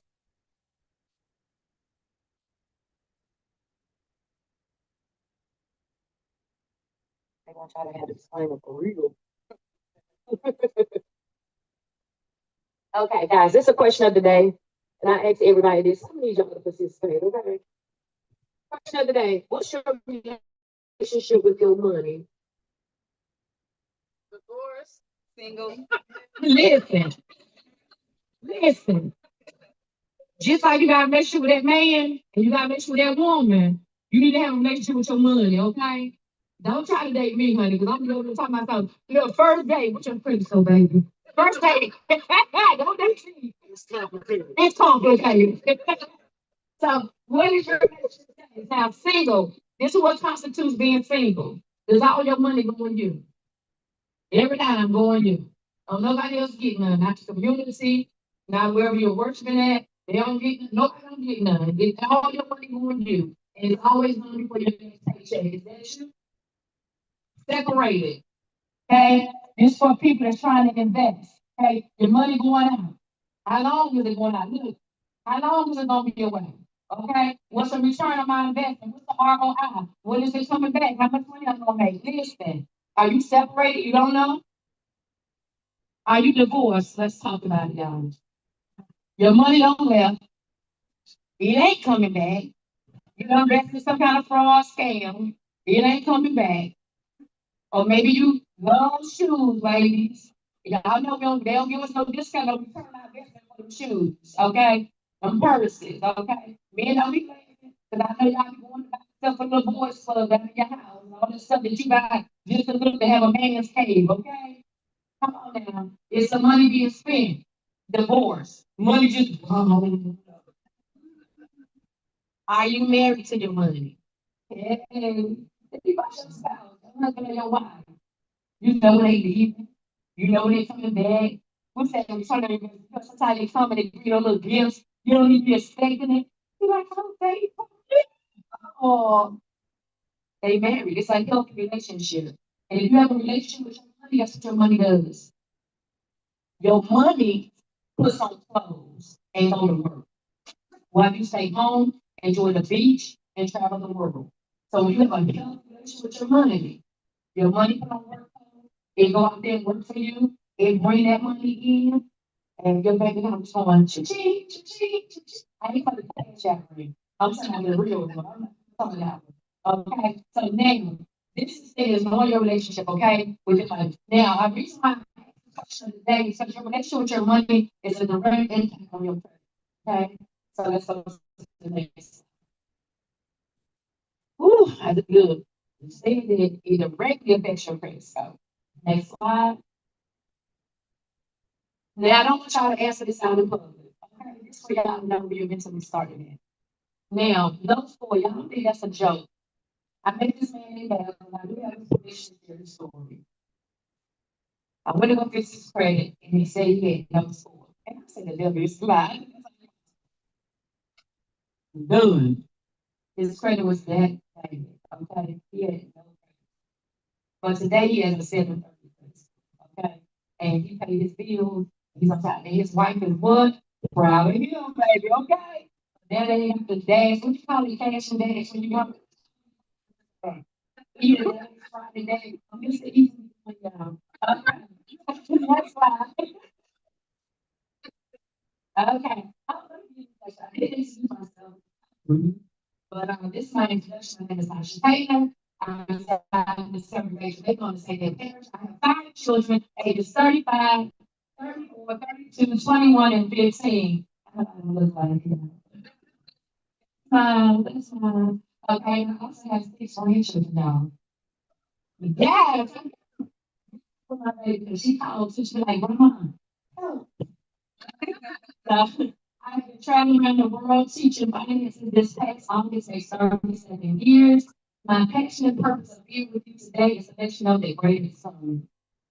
I'm a mindset and financial coach, and I pray something today will help you. But I do want you to know the keys, see, I say the keys. Like y'all mean it. The keys to wealth is inside of you. It's something I'm going to say today is going to change. You have the power inside of you. Next slide. That beautiful one right there. That's my sister, y'all. And sometimes we gotta get honor with honors. Do me, sin, and do me. Woo! Now, this my sister.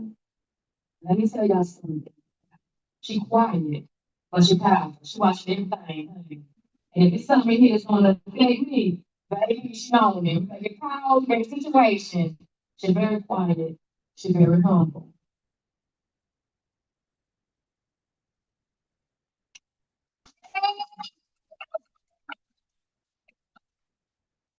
Y'all can't tell me she not my blood sister. I was in Myrtle Beach one time, but I'm gonna tell y'all we all had it, y'all. I know y'all got it too, but I'm just gonna act like I'm not. I mean, so I have a dysfunctional, functioning family. That means we dysfunctional and we don't talk about each other, okay? But if you try to talk about us, we all gonna get together and fight you, okay? That's what we do. Y'all all down the line, okay? Yeah. So one day we was on a team trip and we was in Myrtle Beach, South Carolina. And let me tell you, here my family that really showed me with this types of stuff and we just through. And I'm crying. And I remember the whole scene was going forward. But she was walking slow, she kept coming back. She was getting closer and closer to me, and I got on the phone. And she turned to me and she said, I'm your family, and I'll always be your family. She said that she really, really understands. And I was like, I'm a coach, and somebody I know how to talk to. And she said, we're family. And let me tell you, it wasn't no fake stuff. And I know y'all be saying stuff. It wasn't fake. Every birthday, the grandkids had, the nephew, all of her children, they are invited. I'm excited. Okay? We love each other. We love each other. And I just want to honor you because she's real important. And sometimes y'all can mistake greatness. And for the greatness I'll be like, we'll overlook it. But I love you so much. And anything in the world I ever have access to, you know, is from you. And I love you.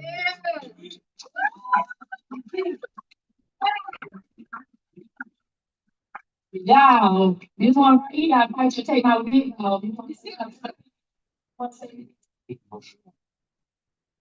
All I want to say,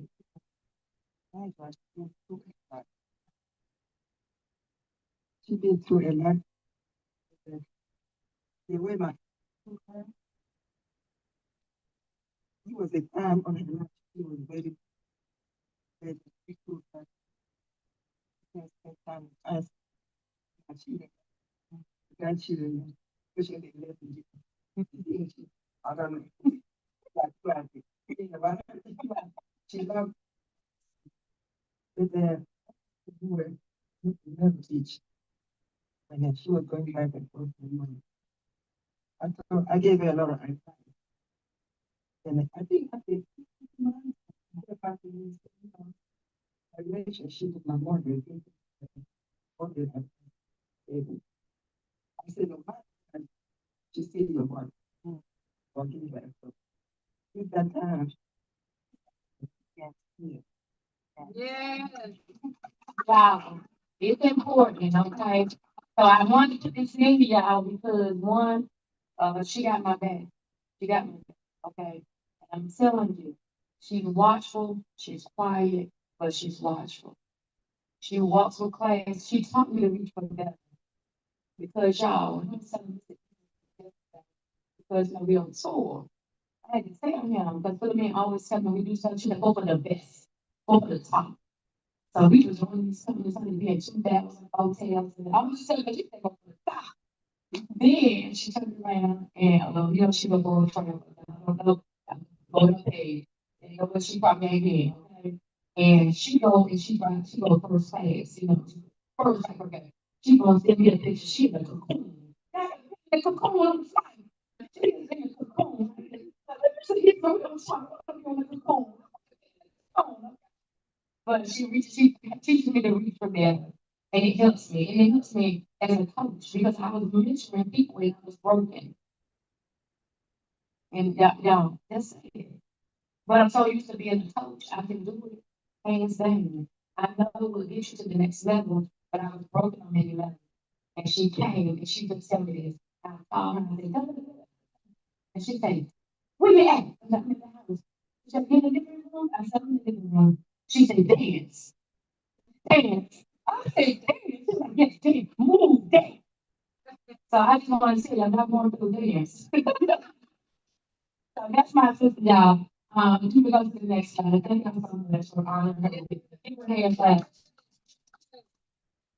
She on this side too, y'all. But this is not all my children. I just want to always give you some personal. This is my grandmother. She just passed in February. And she was my best friend, and she is my best friend. She's with me in spirit. Of course, my beautiful sister. This is my baby daughter, and she's her one son, Jaden. And I chose to use her picture today because I want you to pray for her. We all have children that go wayward sometimes. But she's not wayward. She's doing good. She's back on a better track. But I just want y'all to give her those extra prayers because she's a single mom and she's a beautiful person. And she has so much greatness inside of her. And sometimes the potential can be untapped. So y'all pray for her. And then my family in Jamaica, I can tell them we be everywhere I go, right? And so when they come on to it, they got me there, okay? They're gonna make sure everything's taken care of. I just want to share a little bit about you with her personally from me. And so that's it. Personal. Next slide. Okay, I'm gonna say something. You need to the people say this saying. You must be an active participant in your own rescue. I need to say, y'all say, I am an active participant in my own rescue. And I'll show you what that looks like. I was in Myrtle Beach on tour, and one of the guys I was on tour with, I'm calling him GK, what is his name, Gary? So they know I couldn't, at the time, I couldn't swim. So they took me out to the water. And he's like, I got you, coach. I said, I can't go out because, I don't know how to swim. You know what I'm saying? And if y'all know me, y'all can't swim. I don't know the water, you can't swim. So he said, no, I got you. I'm gonna hold you in the hole. So, okay, we get out in the water. A big old wave came and took Derek from us. So I'm like, what in the world? So then, of course, I just start panicking, right? So I'm out there just flapping like a flip, just flapping. And the whole team screaming, Coach, stand up, stand in 2 inches of water, y'all. And they was like, I was standing, I was panicking. I was just panicking. So I always tell that story because you had to be an active participant. So if I didn't, they couldn't help me because I thought I was that. So if you're going to save somebody who's drowning, or you drowning, somebody coming to help you, and you doing all this, you got to help them. You got to lean back, be calm, let them swim you out because they got to go around your neck. Don't be surprised. Why you holding me around my neck? Get out around my neck. They got to do that if they're gonna say you, okay? So just be an active participant, guys. And here we go. Come on. Your microphone. It turned off. I think it died. It died. I'm gonna get loud. So, guys, we're gonna talk about your paycheck right quick. And this is because this is gonna lead into your credit, and this is so important. And a lot of people don't understand this next part. But when you understand this, your credit gonna get better just by understanding this purpose and who you are. Okay. So now let's talk about your paycheck and why you really need credit. Let's go, guys. Now, let's look at your paycheck. 1/3 go to taxes. Y'all, is it just me or y'all pay taxes too? Yeah. Oh, it's not just me. Okay, so y'all know I ain't lying. One part go to taxes.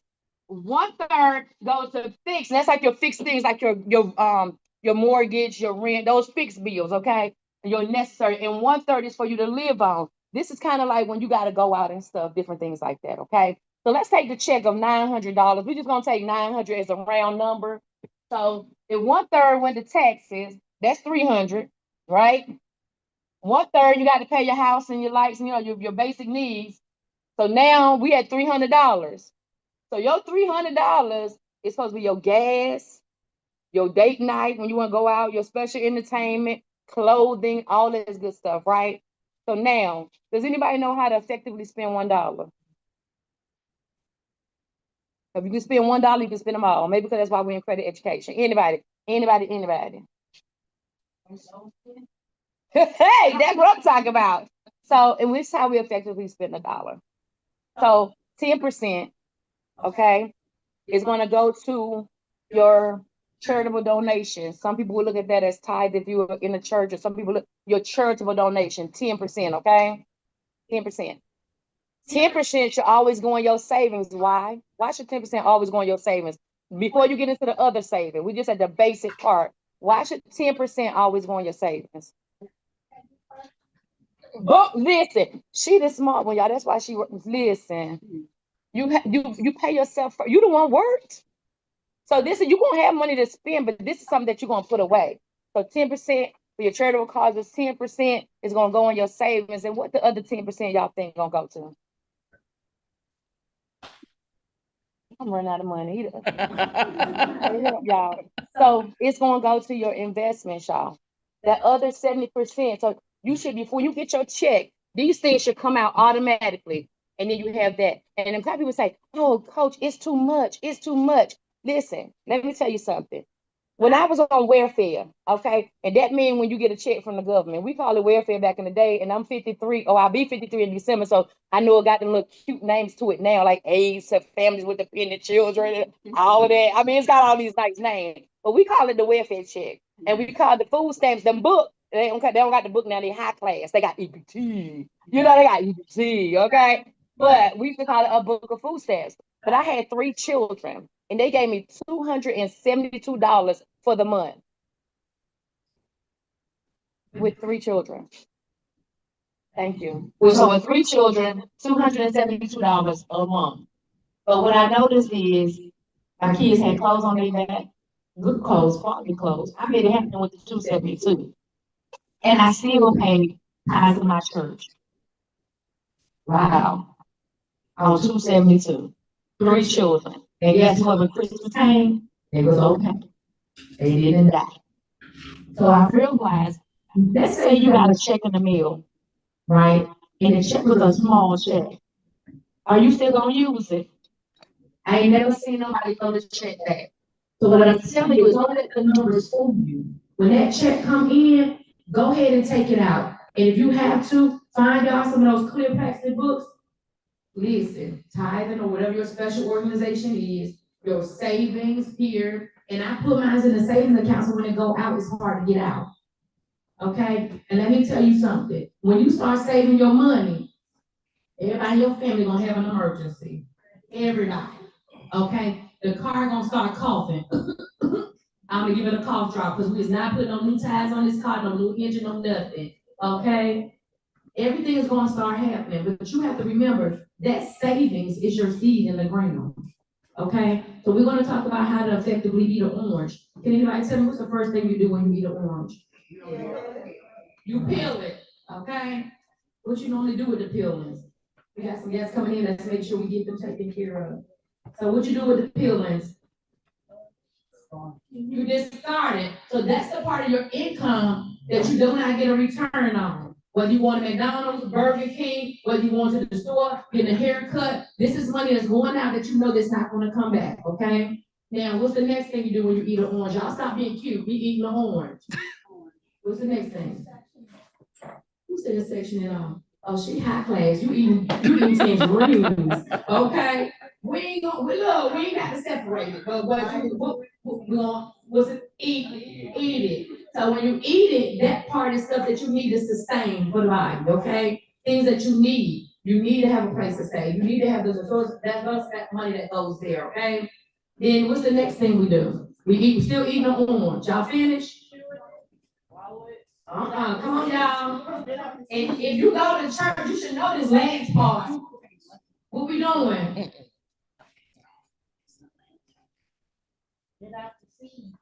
You spitting them out? She said she's spitting them out. Anybody else spitting their seeds out? Yep. Okay. So remember, your seed is your investment. Where do seeds go? Right, to produce what? More and more. Stop spitting them seeds out. Because I'm telling you, in Jamaica, ain't no seed being unturned. We eat a peach, we put the seed in the ground. We eat cantaloupe, we put the seeds in the ground. And it keeps producing more and more and more. Do y'all know, this is a side note, y'all know here in the U.S. that we have all male trees? Did y'all know that? Why do you think we have all male trees? They can go to Publix. Yeah, that's the fruit, and that's the seeds that you are the fruit and vegetables and stuff that's on the tree. Because they want to capitalize on it. Did y'all know in Jamaica you can't go in the store and buy fruits or vegetables? Why y'all think? Everybody has a garden house, everybody planting. And there are people, they bring it and they come right in front of the grocery store, but no grocery store have fruit and vegetables because that's big business, okay? So y'all be careful. And if your food don't have a seed in it, it is not beneficial for your health, okay? And I'm telling you that because we talked about health this morning, okay? If it don't have a seed in there, it was not created in the ground. Okay, now let's go to our next one. We don't look at our check. We don't realize we ain't got no money. Y'all men, y'all realize y'all can't take nobody out. Women, we realize we can't go hang out with the girls because when they had $300 left, and by the time we pay daycare fees and did stuff for our children, we got like $30. What woman going out with a man? He got $30. He can't even pay for parking. No, we ain't going. All right. So these are our financial challenges right here. We just talked about 1/3 goes to taxes. Federal, state, local, sales taxes, property taxes, capital gains, all kinds of taxes, okay?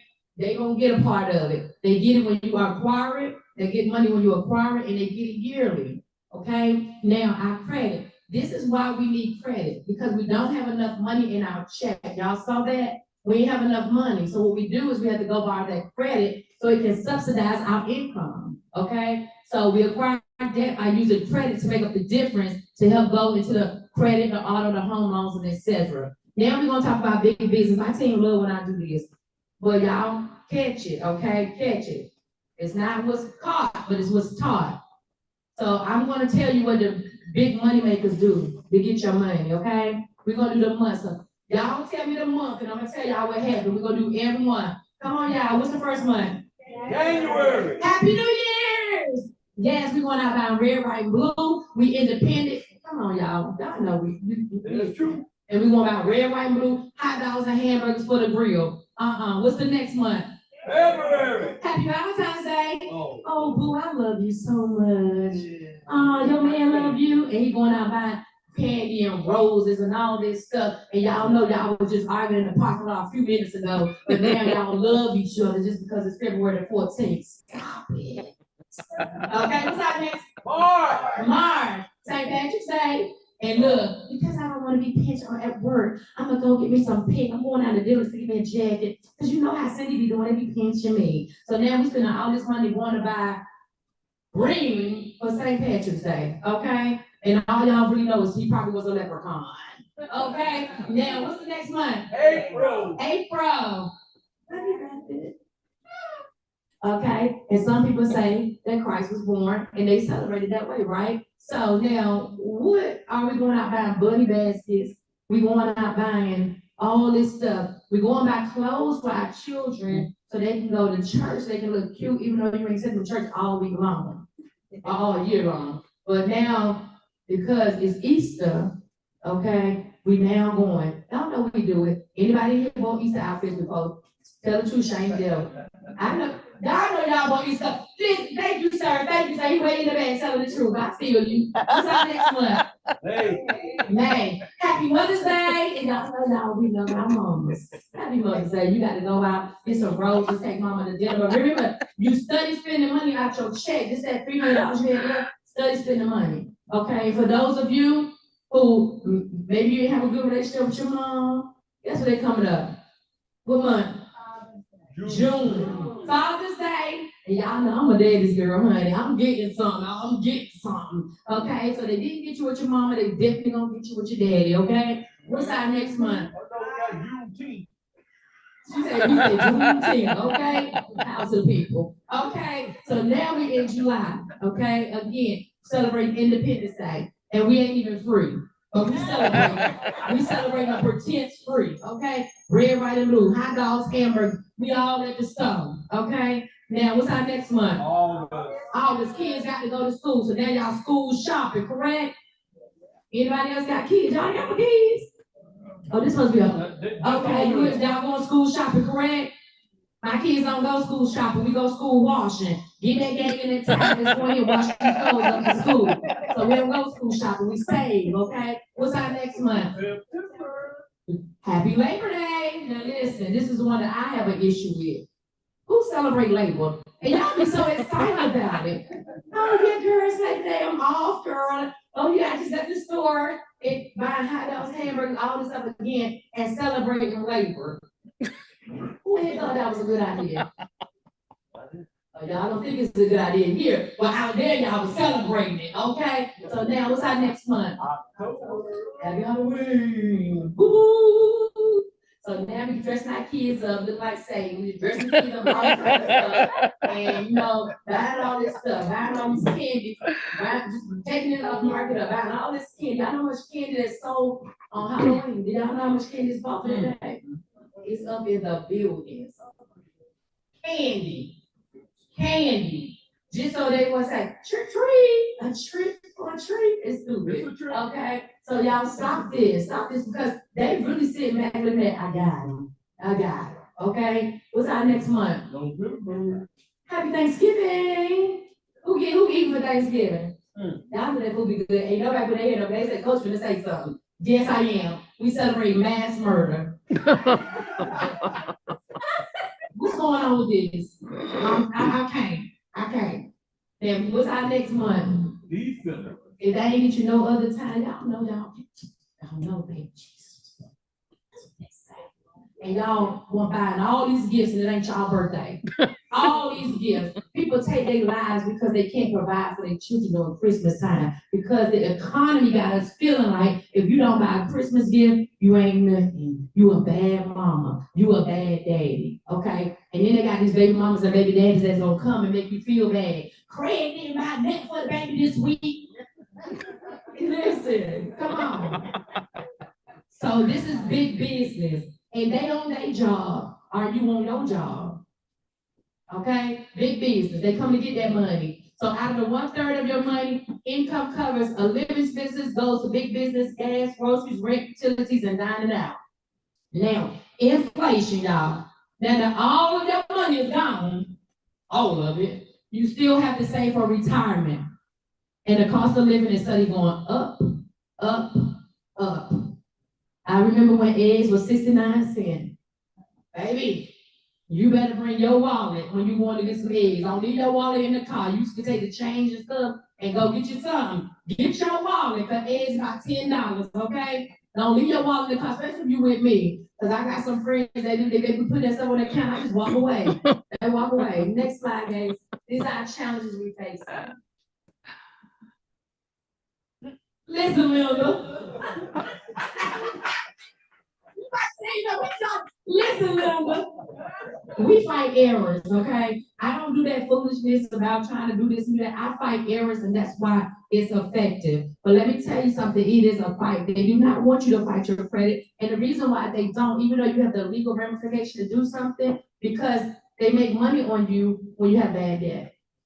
When you have poor credit and they charge you more and more, okay? So now, when you have I some of you who ever set with me, a 30-year fixed rate, if you have good credit, that credit is you can get that house for about $200,000. But if you have bad credit, that same house is gonna cost you $568,000. And the interest rate costs more than the house. We can't do this backwards, we have to go forward, okay? So I wanna talk to you about that. Our next slide. Okay, what does it mean that we fight errors? Okay, so it means, I don't care if you did it or didn't, because sometimes when I get clients, they're like, that was my husband, that was my husband, they want me. Okay, I don't care whether you did it or not, I'm just looking for an error. I don't care how long it's been on there, if it's affecting your credit, it could have been on there for 24 years, it needs to come off. If you just put it on there, it doesn't matter how it got to your credit. The credit bureau has to give you a guideline. In order to put on some of your credit, it has to be 3 things, and we're gonna talk about it. If it's not those 3 things, it needs to come off. The reason why they get over on most minorities, okay, is because we don't check our credit, so we wanna go get something. Y'all know we over just building our credit for no reason. Paying $29.99 a month just for them to tell you got bad credit. We ain't gonna do it. So they know we don't pull our credit until we want something. And when we want something, it becomes an urgency because, okay, I need to get a house, I need a bigger house. So now check your credit. Oh my God, what happened? Because you ain't keeping up with this, okay? So that's what you want to do. Now, the credit bureau is mandated by law to make sure that the information placed in your credit report is accurate, verifiable, and current. Those 3 things are very important. And if you ever have this job, when y'all leave we're giving you this free. And when y'all leave here, nobody in your family should have bad credit. Because you can do this on your own. You don't need no credit repair to pick nothing for you. Greater is He that's inside of you, okay? So now let's go to the next one. The laws, this is section 09 of the Fair Credit Reporting Act, outlines the requirements by the consumer reporting agency to disclose information from the consumer files upon request. This includes the information contained in the file, as well as the source. If you're dealing with a bankruptcy, that's important for you. The source, where you get your information from, that's important, okay? And so consumers can use this information to dispute inaccuracies of outdated information on their credit reports. Next slide. We're gonna get into all of that. Okay. What does it mean that it has to be current before it's right on your report? Our old address is current. No. Late payments, let's talk about it. Do y'all know before they put a late payment on your credit, they supposed to call you? Did y'all know that? Dude, they ain't called me yet. They ain't called me at all. They're supposed to call. So the actual credit bureau, before anything is put on your credit, they're supposed to call you and verify that that's your debt before placing on your credit. And that rarely gets done in this day and age, right? The other thing, this also, remember, think of the word current, think current. So in thinking current, guys, if you pay you're late. So you'll say your payment is due on the 1st, you haven't paid it. Now we on the 17th. You get a check, you run down there and pay it, okay? They have to report back to the credit bureau that you made that payment. You remember, so a late payment cannot be a current status. Is that making sense to y'all? Okay, so they have to update it. They can't just leave it there. I was looking at somebody's credit report, somebody, oh, they've been 90 days, 60 times. You can't write that. You can't write that because by law, it has to be current, okay? And so now we're gonna go to the next slide. We're gonna talk about what it means to be accurate, so, or inconsistent. So you have one account that reports to 3 bureaus. How many accounts do you have? And report to who? 3 bureaus. Right, so they all got to say the same thing. Experian can't be saying, she was late 130 days, and then TransUnion says she was never late. And then they have to say the same thing across the board. So that's why if you have your credit report, they should be giving you a highlighter so you can kind of highlight your credit, the inconsistent. I want you to have all inconsistencies because it's important, okay?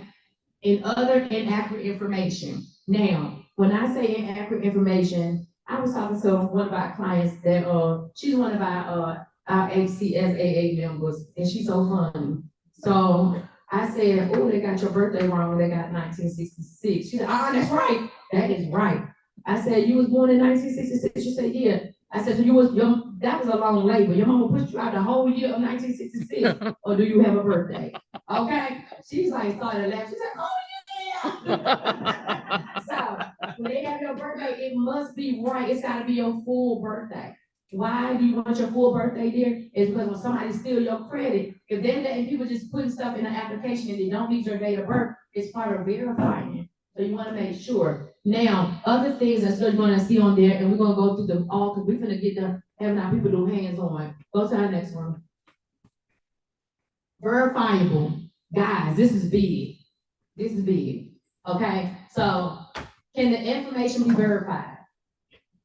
If I have Jonathan works for AT&T, and I have a bill, you did? I knew we was family. I remember.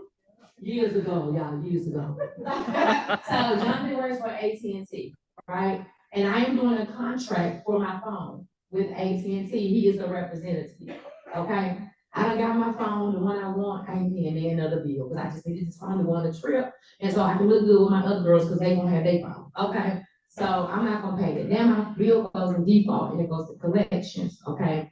He decides to sell my bill to Mr. Ed. Mr. Ed, raise your hand. He gonna sell Mr. Ed, see Mr. Ed can pay for it. I can't. So now, he done sold my bill to Mr. Ed.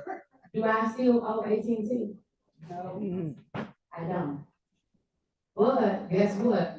Not only did AT&T, I'm not gonna pay them, but they broke the HIPAA law, what we call our right to privacy, because they gave my information to him, my phone number, my social, my old bill, so they broke the law, okay? That is against the law. So they cannot do that without talking to you first. Now, it's gonna show up on my credit, right? Let's say the bill $700, it shows up on my credit. But remember, he was a collection agency and he bought the debt. So what should my credit report say in order to be current? Paid off. What's the? Zero.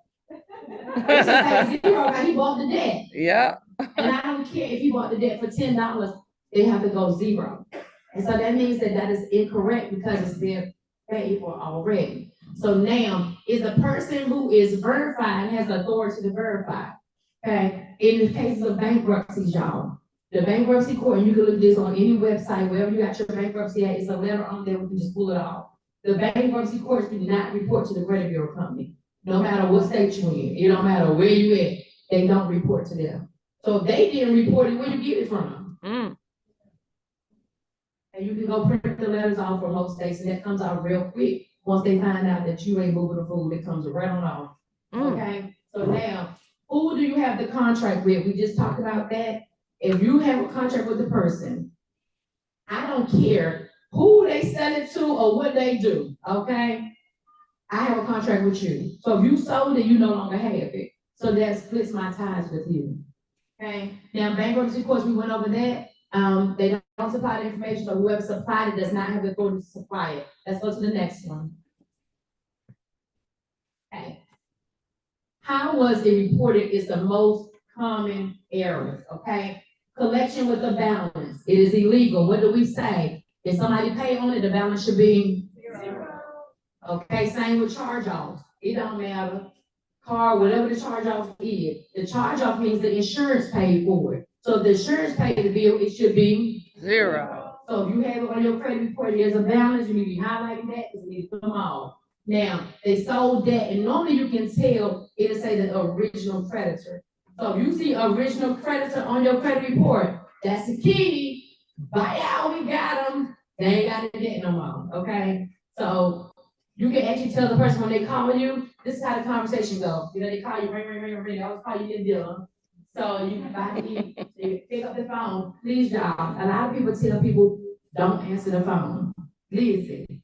Y'all know how much we pay for phones around here? For phone bills. That's your phone, answer it. Because we're not children, we're adults. Talk to them. Okay? When they call you and they say, oh, I'm from collection HCSAA, and what you gonna say? Okay, nice to meet you. How you doing? How can I help you? We're calling you about your original debt. Which debt do I have with you, company XYZ? Okay. Oh, this is from your, when you had original credit from AT&T. AT&T, oh, okay. What they got to do with you? And then what you're going to do is say, please don't call my house. Okay, this is a legal notice. Don't call my house. I do not have any debt with you, and it will be harassment. You're going to get your little tablet that you need to keep by your phone. You're going to put the name of the company.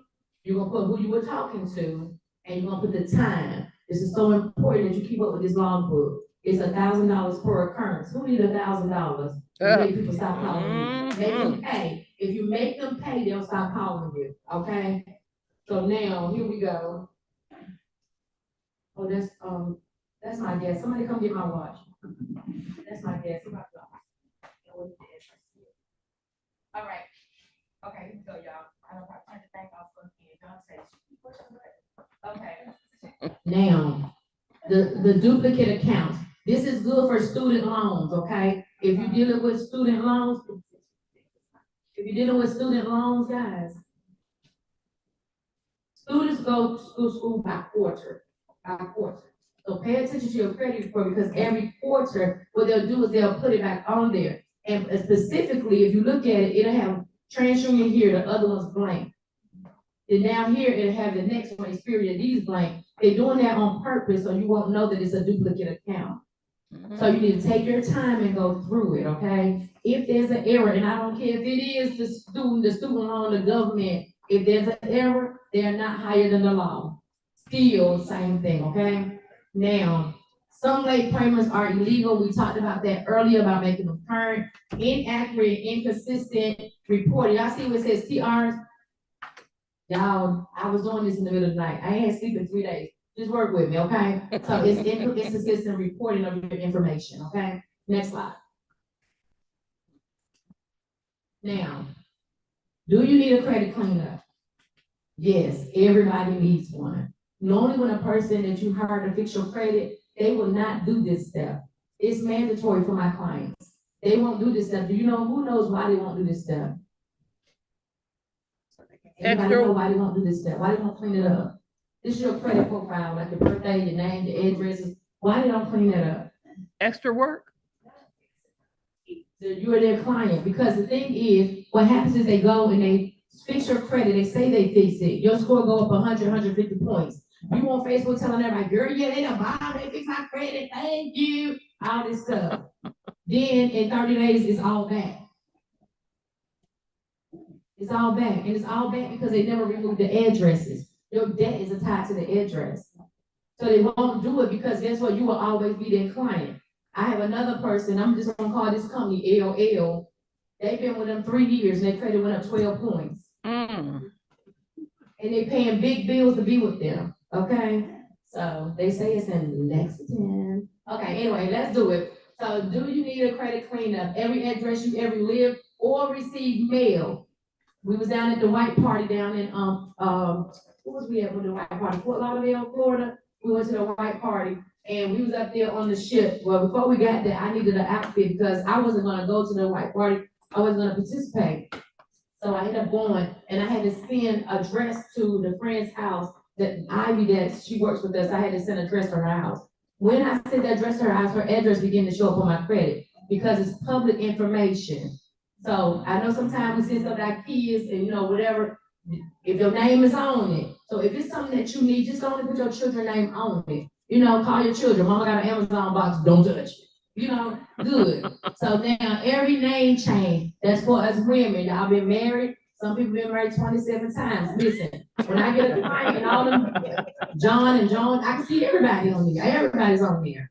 So you make sure. And the worst thing I want to tell y'all, if you are going to be joining credits, and a lot of husbands and wives do it, the authorized user, baby, if somebody's credit is bad, why you want to join that? Baby, okay? So listen, and every job you ever worked at is on your credit profile. And even if you have a good credit score, when they go look at it, they say, oh, this person worked for Old Navy, Target, AT&T, T-Mobile, and it says current employment. And you got 6 things on there. They're not gonna do it. You have all them addresses on there. Some of them say current and some of them say past. But you're telling them either one, I move around a lot, or two, you're telling them that when they give you that $100,000 loan, they don't know where to come get you at. Okay? Y'all know real estate. Y'all know real estate. Mm-hmm. Girl, real estate on no Joe was there. So this one, y'all, we already do something. Y'all can judge me later. But listen, when real estate used to come out, they used to lay on the floor. They said, don't breathe, don't breathe. Tell when you there, they be all in the window. Like, we see your car out here, ma'am. And I'm like, just lay on the floor, don't move. So God is He's wonderful. God is our way. Let's go, y'all. Let's go. Next slide. Okay, so we come to the end of this, and I'm going to be working hands in hands on you. You guys, whoever was the first to sign in is going to be the first person I'm dealing with. Somebody that is. Okay, so what is a credit score? It's a 3-digit number predicting your credit risk. Credit is usually from 8 to 850. There is a higher credit score, but what I say earlier, it is a what? And then what is it? Y'all better stop. For the elite, not it's for the extremely rich people. You got something to do later on today? Okay, your dinner is on me. We want you to stay. Please, somebody give him a VIP tag, the one that say all access. I think Gretchen have, that's your VIP. You need an all access. He gonna be our guest. This what it is, honey, baby. Yeah, give him an all access pass through. Okay, now, so switch him out. Matter of fact, let him keep both of them so you realize. You know what I'm saying? So listen, $9.99 is considered a classification. Don't forget that. Classification, millionaires, billionaires, celebrities, classification. Why does this cut? Most celebrities don't pay their bill. They have something called a celebrity sweeper. I'm not going to tell you whether I'm one or not because it's classified. But what I will tell you is they don't pay their bills. Is it fair for you as a hard worker to pay your bills and they don't pay their bills? No. And they got all the money? That ain't fair. That ain't fair. Even with the taxes. Jeff Bezos making billions and billions and billions. What was he paying taxes? 0. You sitting there with $7.25 minimum wage and you paying the highest taxes. That don't make sense. There's a wealth game being played, y'all. Until you understand about this wealth game, If you sit back and say, it ain't really no wealth game, you the one being played. It is a wealth game. And as far as minorities, you need to know that when the wealth game was designed, most of our minorities at that time were slaves. So the wealth game wasn't designed with you in mind. Let's stop playing games with the enemy, okay? It wasn't designed with you in mind. So now we get to stop all the red tape and use this credit system to do better, okay? Now, let's go to my next slide. What is a credit report? It's got personal information, credit accounts, payment histories, inquiries, collections, and public records. Just telling you how it's made up. Let's go to the next one, but we're gonna get to the end. So this is your credit score and how it's calculated. So I'm gonna start at the bottom coming up. New credit. You should have a new account every 3 years. Ain't gotta be no big thing, okay? Just like you know how with the jobs, when you haven't had a job in a long time, they won't hire you because they say, well, where you been? You're not in the workforce, right? So you wanna make sure every 3 years you have something, it can be something small, nothing major, okay? Now your credit mix, this is so important about your credit mix. You need to have secure, unsecured, installments, as well as revolving credit, okay? Y'all know the revolving is when you have a credit card and you pay the money back and that money just revolves around, right?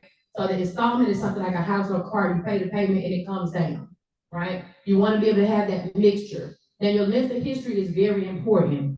If we're doing your credit, you have a length of history, I try not to mess with that unless it's really, really hurting your credit score. Because the length of history is important. That means that you've been borrowing money for a long time, okay? They say, they've been borrowing money, okay? Now the amounts owed, this 30% right here is on your credit as a debt credit ratio. Y'all ever see that term, debt credit ratio? Now that means that the money you coming in, you have, say for instance, you got 5,000 coming in, and your bills is 4,999. They saying that's all, and that affects 30% of your income. Okay, so I'm gonna show you how to kind of eliminate some things to bring that down.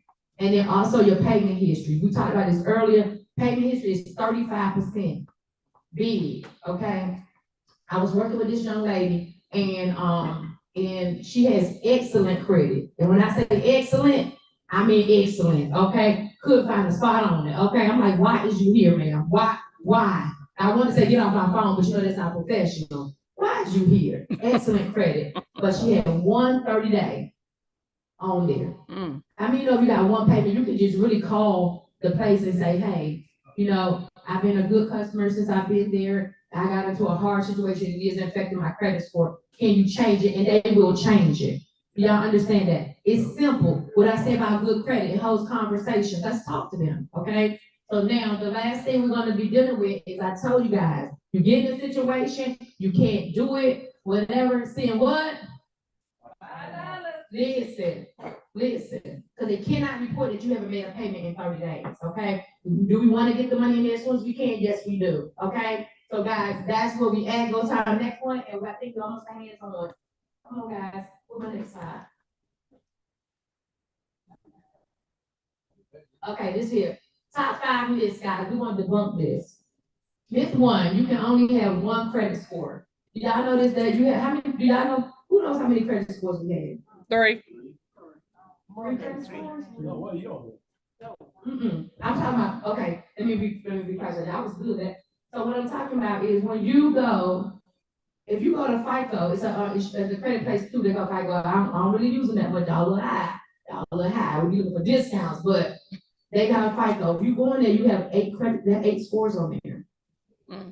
You have your FICO score. You have an auto score, so the auto lenders use that score. If you might look at your credit here, it might have an 800, but your auto credit scores go back to saying something else. They also have a mortgage score and everything, so it has different scorings, okay? Now, that is the best one to have because in that one, they report in real time. All these other places, it's not. Next time somebody call me and talk about Credit Karma, I'm hanging up my phone. Credit Karma is not a credit place. Yep, it's not. If you read down to the bottom, you know what they are? Anybody know what they are? Broker. Not brokers, what? They sell credit debit cards. Overpriced debit cards to get you more in debt. And then the price, what they're reporting as your credit score is always, your credit is always gonna be better what they're showing you. Because they're just trying to get you there. But if you read the small writing, I told my team, stop looking at these pretty pictures. Look at the small writing, okay? The small writing lets you know they're not the credit bureau, they have nothing to do with it. and none of that. But with this new other one, FICO, I love them. They're a little bit on the expensive side. But what I love about them is that something happened to your credit, your phone, your app going off right then. Somebody at Macy's trying to get your credit card. You know, they will tell you. I'll tell you what I do for my credit, and this may be something that may help you guys. You decide what you want to do. On my credit, there's a note.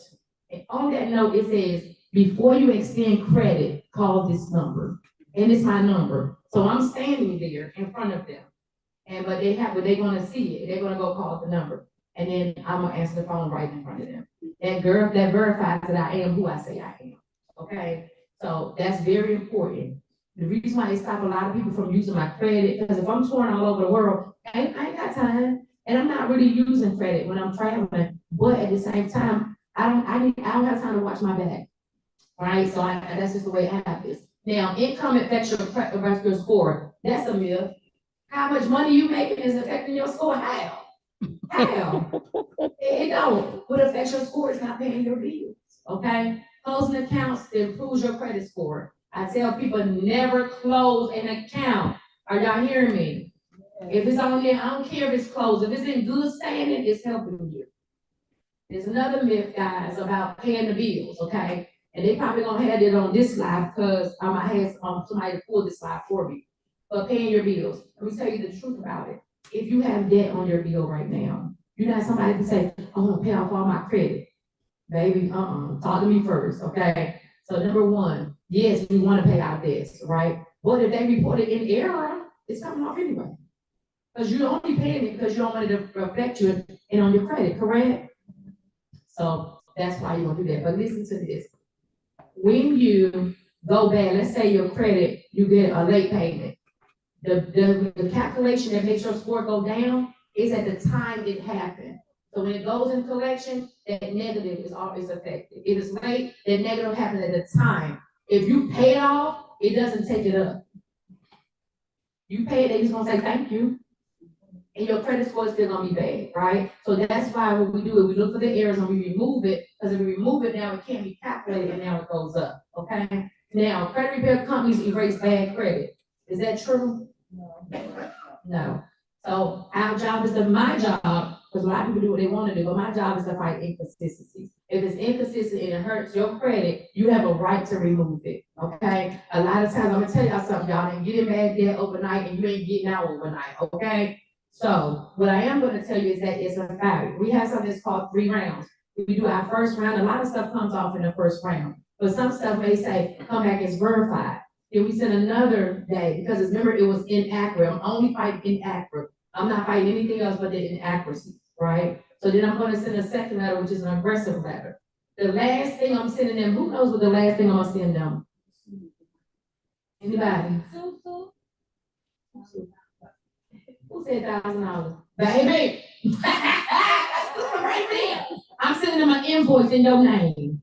So they got 5 things on there that they didn't do. I'm sending them a request for $5,000. I'm sending them a bill. Because the law says that you can receive $1,000 for every error that's on your account that they don't remove expeditiously. So this is what we doing. So like I tell people, it ain't an easy fight, but we fighting. If I'm gonna fight for you, are y'all gonna fight for yourself? Yeah. All right. So the next thing is you can't fix errors yourself. This is cute, but this ain't me bad. Oh, you can't fix errors yourself. That is a lie from the pit of hell. So you can fix your credit yourself. You don't need me. You can simply, you ain't even got to have no good reverse on that. You just put the account on a piece of paper, put how much it is, put why it's wrong, and tell them to take it off. That's it. Okay. So my next slide, I think we're about ready for hands-on. Okay, let's begin our workshop. The first thing, pull your 301 credit score. If you already pulled your 301 credit score, you need to be seeing Miss Melanie in the back. Miss Melanie, raise your hand. And then you guys who have y'all paper, y'all can highlight, or you can wait till you see me. She said, I can't see. Oh. Go back. Okay. Okay. And then choose to read and generate the letters and mail. Now there's 2 things that I'm going to be sending by mail. They're too big. And I need to discuss that with y'all right now. The first thing I'm gonna send you is the manual for all the rules, because we're doing y'all gonna be good. But your other family members, you're gonna be empowered and you got the law in your hand. So I'm gonna send you the Fair Credit Reporting Act, and I'm gonna send you all the rules. The second thing I'm gonna send y'all How many credit reporting agencies are there? 3. Who said 3? I'm mad with you because I done emailed you 2 times. Y'all, please. Anybody else? 2, 8, what you think? 50. Tell me when y'all ready for the answer. 50. 50. Close. She the closest. You close. You real close. 58. 58. I said 58. How much do I get? Yeah. We got you. So listen. Come on. It's called a consumer reporting agency. Now, a lot of people don't even know about this book, but every time you do something, these people are documented on your live. So can you see 50 people in the corner talking about you? Look what she got on. She got on red. Had to deny that paperwork. I don't like her. She always smiling for no reason. Put it in a denial. That's really what's going on. So I'm going to email you the book because it's going to take time. And this is what I want you to do. This is step by step, and this is strategic. So if you got a pen, write. So the first is in ABC order. So you're going to call the first company. You're going to say, hello, my name is Naja Taylor. I'm calling to see if you have a report on me. They're going to ask you for some verified information like your birthday, your social, to make sure it's you, okay? Now, they're going to either say yes or no. If they say yes, you're going to say, please send me that report. They're going to say, how would you like your mail? By fax, by email, or do you want us to mail it to you? You choose how you want it, okay? After they say, okay, thank you, is there anything else that you need? You're going to say, yes, I would like to permanently opt out. I want to permanently opt out. In your notes, you should have the person you talk to. You should have the date and time of this time that you opt out. And normally when you permanently opt out, they will give you a PIN number, okay? So in that PIN, hey, Drew! That's my friend, y'all. Drew Wave. That's my friend. That's my business partner, y'all. I almost dropped this phone. Hey, Drew! Anyway, listen, permanently opt out, right? These pins, y'all need to keep up with them. So in that book that I'm gonna give you, when you print it off, it'll be spaced on each line, okay? You want to permanently opt out. And the reason, and you don't approve of 50 companies taking writing report on you. And one thing, I'm gonna tell y'all this, be careful. Be careful. I had a client and I had her to do this.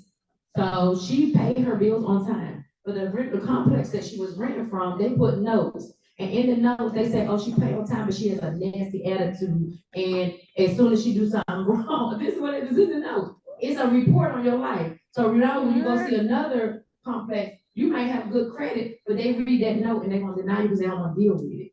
So they put public notes like that on there. Okay?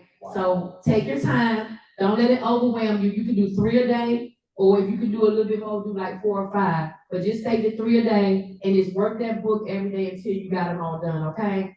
All right. So now we're going to do hands-on. Next slide. I want to thank all of you guys for coming out.